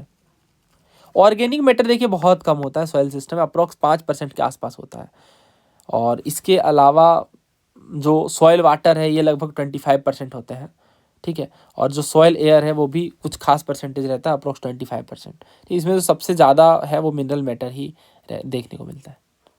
रेगुर सॉइल को और किस नाम से जानते हैं, तो रेगुर सॉइल ब्लैक सॉइल होता है ना। कौन सा मेन फॉर्म है डिग्रेडेशन का इरिगेटेड एरियाज में, तो हमें पता है इसका आंसर सेलिनाइजेशन ऑफ सॉइल है ना। सॉइल जब ज़्यादा इरिगेशन होता है तो क्या होता है, सेलिनाइज कर जाता है, बार बार तो यही चीज़ हम पढ़ रहे हैं। Excessive irrigation without proper drainage leads to water logging है ना, पानी जमा हो जाता है जिससे सेलिनाइज हो जाता है उस पर्टिकुलर एरिया में जो सॉइल है। ये बहुत ज़्यादा कॉमन है सेमी एरिड रीजन्स में, जैसे खासतौर से राजस्थान पंजाब, जहाँ एक्सेसिव इरिगेशन हुआ, सॉइल फर्टिलिटी को ये कम कर देता है। नेक्स्ट क्वेश्चन देखिए, कौन सा एसेंशियल फैक्टर नहीं है पीट बॉग के डेवलपमेंट में। ऑप्शन पढ़ लीजिए आप वीडियो पोस्ट करके। देखिए पीट बॉग का मतलब पहले समझते हैं। तो पीट बॉग क्या होता है, एक तरह का वेटलैंड होता है। पीट बॉग क्या है, it is nothing but a type of wetland. Wetland मतलब देखिए यहाँ पे जो पीट है, पीट का मतलब जो पार्शियली डिकम्पोज्ड प्लांट मटेरियल है, जो प्लांट मटेरियल है, जो सड़े गले प्लांट के मटेरियल हैं, वो एक्यूमुलेट कर जाते हैं समय के साथ, कहाँ, वाटर लॉगिंग एरियाज में है ना, वाटर लॉगिंग के कारण खासतौर से, और स्लो डिकम्पोजिशन भी होता है इनमें। तो ये होता है पीट बॉग। तो पीट बॉग के क्या क्या रीज़न है, पहला तो ये स्टेगनेंट वाटर, ठहरा हुआ जल, एक जगह पे रुका हुआ पानी जो है उसकी प्रेजेंस से पीट बॉग फॉर्म हो जाते हैं। तो bogs form in areas with poor drainage where water remains stagnant, जिससे क्या होता है, लो ऑक्सीजन के कंडीशंस बन जाते हैं। दूसरा कह रहे हैं प्रेजेंस ऑफ परमिएबल सॉइल। देखिए परमिएबल सॉइल तो उल्टा क्या करते हैं, वाटर को ड्रेन कर देते हैं दूर है ना, इससे क्या होता है, एक्यूमुलेशन जो है वो नहीं हो पाता है। बट यहाँ तो एक्यूमुलेशन चाहिए, जितना पानी जमा होगा उतना पीट बॉग फॉर्म होगा, तो दूसरा गलत है। लो टेम्परेचर, हाँ देखिए लो टेम्परेचर रिक्वायर्ड होता है। जो कोल्ड टेम्परेचर है ये क्या करते हैं, स्लो डाउन करते हैं माइक्रोबियल एक्टिविटी को, इससे डिकम्पोजिशन कम होता है और पीट जो है वो एक्यूमुलेट हो पाते हैं। दूसरा कह रहे हैं presence of acidic pH environment. Acidic pH environment यानी एसिडिक कंडीशन, ये रोकता है डिकम्पोजिशन को, जितना डिकम्पोजिशन रुकेगा उतना पीट जमा होगा, एक्यूमुलेट होगा। Answer is option B. Laterite soil के बारे में कौन सी बात सही नहीं है, ये आप पहले अटेम्प्ट करिए, then we will discuss this. पहला कह रहे हैं they are deficient in lime and nitrogen. दूसरा कह रहे हैं कि they provide good building material है ना। तीसरा कहा जा रहा है कि अफेक्टेड होते हैं लीचिंग प्रोसेस से। और चौथा they are moisture retentive with large clay factor. तो इसमें जो पहला कह रहे हैं they are deficient in lime and nitrogen, ये बात असल में क्या है, सही है ना। हमने बार बार पढ़ा कि जो लेटराइट सॉइल होते हैं वो पुअर होते हैं लाइम, नाइट्रोजन और फॉस्फेट में, बट रिच होते हैं किसमें, आयरन और एल्यूमिनियम ऑक्साइड में, तो ये सही है। दूसरा कह रहे हैं गुड बिल्डिंग मटेरियल, हाँ ईंटें वगैरह बनाए जाते हैं, ब्रिक्स के लिए फेमस है इसलिए ब्रिक सॉइल कहते हैं। तीसरा कह रहे हैं अफेक्टेड बाय लीचिंग, हाँ लीचिंग तो होती है ना। लेटराइट सॉइल क्या होता है, हार्डन हो जाता है, मजबूत हो जाता है जब वाटर में, जब एयर में एक्सपोज होता है, तो जिससे क्या होता है, ब्रिक मेकिंग में ये काफ़ी सुटेबल माना जाता है, कंस्ट्रक्शन वगैरह में। मॉइस्चर रिटेंसिव नहीं, यही तो प्रॉब्लम है ना, यही तो प्रॉब्लम है कि इसमें क्ले नहीं फॉर्म हो पाता, इस वजह से ये बहुत ही लेस प्रोडक्टिव होते हैं, है ना। तो लेटराइट सॉइल कोवर्स होते हैं, पोरस होते हैं, मॉइस्चर को रिटेन नहीं करके रख पाते हैं। Next, in order to replace the nutrients it is important to grow different type of crop in every alternate season, है ना। ये स्टेटमेंट है और उसके आधार पे दो एजम्पशन है। पहला कह रहे हैं क्रॉप को कभी भी दोबारा नहीं लगाया जा सकता एक ही फील्ड में। दूसरा, अगर कोई डिफरेंट क्रॉप लगा रहे हैं हम सक्सेसिव सीजन में, कोई एडिशनल न्यूट्रिएंट जैसे फर्टिलाइजर वगैरह रिक्वायर होते हैं ऐड करने के लिए, नहीं होते हैं sorry, to the soil at Allahabad. तो देखिए ये दोनों ही बातें गलत हैं। Answer is option D, neither assumption 1 nor assumption 2 is implicit. और ये समझ भी आता है क्यों नहीं दोबारा लगा सकते हैं। डेफिनेटली एक फील्ड में हम 2 बार 3 बार 4 बार सेम क्रॉप को लगा सकते हैं, क्या लगाते ही हैं इनफैक्ट। दूसरा कह रहे हैं ये एक डिफरेंट क्रॉप को अगर हम लगा रहे हैं सक्सेसिव सीजन में तो कोई फर्टिलाइजर रिक्वायर्ड नहीं होगा। नहीं, ऐसा थोड़ी होता है, फर्टिलाइजर रिक्वायर्ड हो सकता है डेफिनेटली, ठीक है। फर्टिलाइजर तो डिपेंड करेगा कि आप फर्टिलाइजर किस वे में यूज़ करना चाह रहे हो। तो इस तरह से यहाँ पे जो स्टेटमेंट्स हैं वो गलत हैं दोनों। Which of the following soil contain the maximum proportion of iron and bauxite mineral? तो आयरन और बॉक्साइट जो है वो किस सॉइल में सबसे ज़्यादा देखने को मिलते हैं? पहला रेड सॉइल, दूसरा रेगुर सॉइल, तीसरा लेटेराइट और चौथा एलुवियम। तो सबसे ज़्यादा किस में होते हैं? आयरन तो सबसे ज़्यादा होता है लेटेराइट में, है ना। तो answer is option C. Alluvial soil के बारे में कौन सी बात यहाँ पे सही है ये आपको बताना है। It's sand content decreases from west to east, bhangar और खादर में देखने को मिलते हैं। दूसरा, ये 40% एरिया कवर करते हैं हमारे देश के। पोटास में रिच होते हैं और पुअर होते हैं फॉस्फोरस में। ध्यान से आप सोचिए। तो इसमें देखिए बिल्कुल भांगर खादर में है ही डिवाइडेड, हमने पढ़ा 40% एरिया कवर करते हैं सबसे ज़्यादा, है ना। वेस्ट टू ईस्ट जो है कंटेंट डिक्रीज होता है क्योंकि नदियाँ वेस्ट टू ईस्ट यहाँ पे देखने को मिल रही हैं। और चौथा भी सही है, हाँ हमने पढ़ा बार बार, ये पोटास में रिच होते हैं फॉस्फोरस में पुअर। सो ये भी रीजन का ही क्वेश्चन है झारखंड पीसीएस का। Colour of the red soil is due to wide diffusion of iron rather than to a high proportion of it. इसके क्या क्या रीजन है? पहला कह रहे हैं जनरली पुअर होते हैं नाइट्रोजन, फॉस्फोरस और ह्यूमस में। तो इसमें आपको बताना है कौन सा करेक्ट है। तो देखिए ये सही बात है, नाइट्रोजन, फॉस्फोरस, ह्यूमस वगैरह में तो ये कम होते हैं, है ना, रेड सॉइल। और पहला भी सही है, जो रेड सॉइल का कलर है वो आयरन के कारण होता है ना। बट क्या ये नाइट्रोजन, फॉस्फोरस, ह्यूमस में पुअर है इस वजह से आयरन का ज़्यादा मात्रा है? नहीं, कोई लॉजिक नहीं बैठ रहा है, ठीक है। तो करेक्ट एक्सप्लेनेशन नहीं है, बाकी स्टेटमेंट दोनों इंडिविजुअली ट्रू है। नेक्स्ट, असर्जन क्या है कि जो सेलाइन सॉइल है वो एप्रोप्रिएट नहीं है क्रॉप के कल्टीवेशन के लिए। और दूसरा कह रहे हैं जो सेलाइन सॉइल है इनमें हाई प्रोपोर्शन देखने को मिलता है साल्ट का because of dry climate and poor drainage. ये भी बेहद शानदार क्वेश्चन है। देखिए इसमें पहला एजर्सन है ना कि सेलाइन सॉइल जो है एप्रोप्रिएट नहीं है। हमने ये बहुत बार समझा कि जो सेलाइन सॉइल है इनमें ज़्यादा सोल्यूबल साल्ट होते हैं, है ना। इससे क्या होता है, प्लांट अच्छे से वाटर को एब्जॉर्ब नहीं कर पाता है। जब प्लांट ही अच्छे से वाटर एब्जॉर्ब नहीं कर पाएगा तो प्लांट का ग्रोथ तो रुकेगा ही।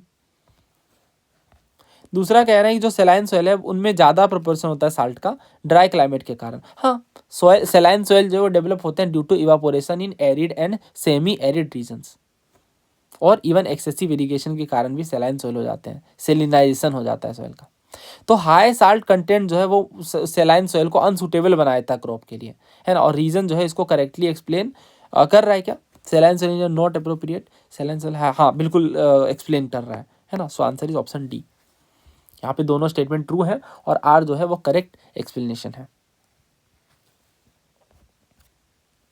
रिसेंट के ही क्वेश्चन है, आप पढ़ सकते हो, ये बहुत ही रिसेंट के क्वेश्चन है। मीन्स अभी भी सॉइल पे बहुत क्वेश्चन पूछे जा रहे हैं, है ना। ये तो बहुत ही शानदार क्वेश्चन है। रेड और येलो सॉइल के बारे में कह रहे हैं। पहला कह रहे हैं ये क्रिस्टलाइन इग्नियस रॉक में जो हैवी रेनफॉल के एरियाज है वहाँ देखने को मिलते हैं। रेडिश कलर हो जाता है due to diffusion of iron in crystalline and metamorphic rocks. तीसरा, येलो कलर डेवलप होता है हाइड्रेटेड फॉर्म में।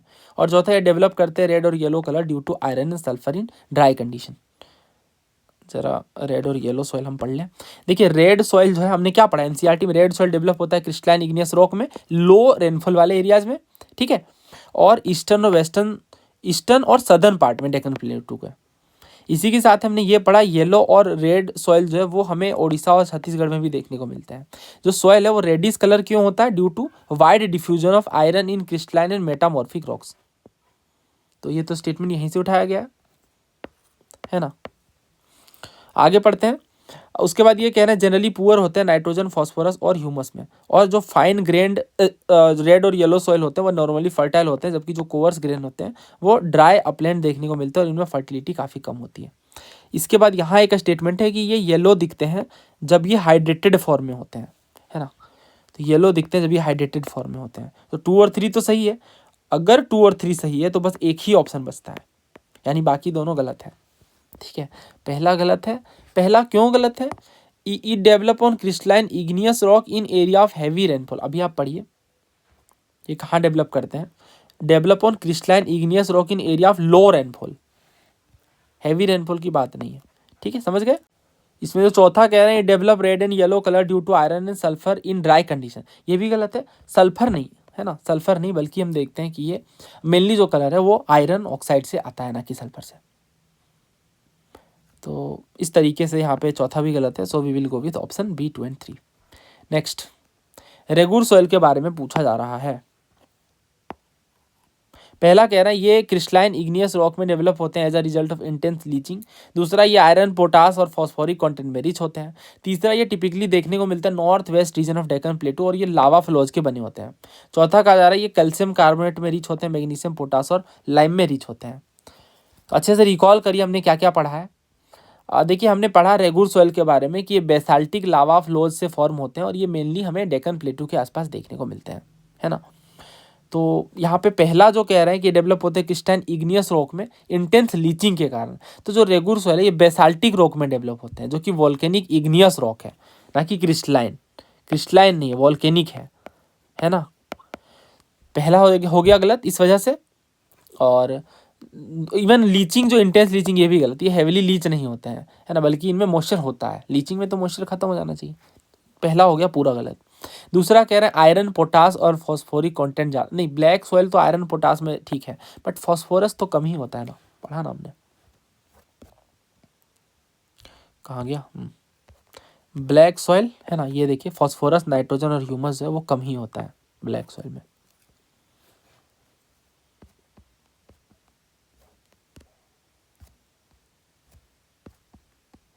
Then next, it is rich in calcium carbonate. अच्छा, तीसरा तो हमने देख ही लिया क्यों सही है। चौथा कह रहे हैं it is rich in calcium carbonate, magnesium, potash and lime. तो इसमें कौन कौन से सही है? देखिए चारों सही है। पोटास वगैरह में ठीक है, लाइम में भी अच्छा है, कैल्शियम कार्बोनेट, मैग्नीशियम वगैरह इनमें होते हैं। तो फाइनल आंसर क्या है हमारा? सी है। 3 और 4 जो है वो सही है। यहाँ फॉस्फोरस के कारण ये गलत हो गया, सेकेंड। नेक्स्ट, लेटराइट सॉइल के बारे में आपको करेक्ट बताना है। पहला कह रहे हैं कि जहाँ टेम्परेचर ज़्यादा होता है और बारिश ज़्यादा होती है, सही है। दूसरा कह रहे हैं आयरन ऑक्साइड में पुअर, नहीं, ये बात बोल भी दी कैसे इन्होंने। लेटराइट सॉइल तो सबसे ज़्यादा आयरन ऑक्साइड वाले होते हैं, तो ओनली 1 यहाँ पे सही है।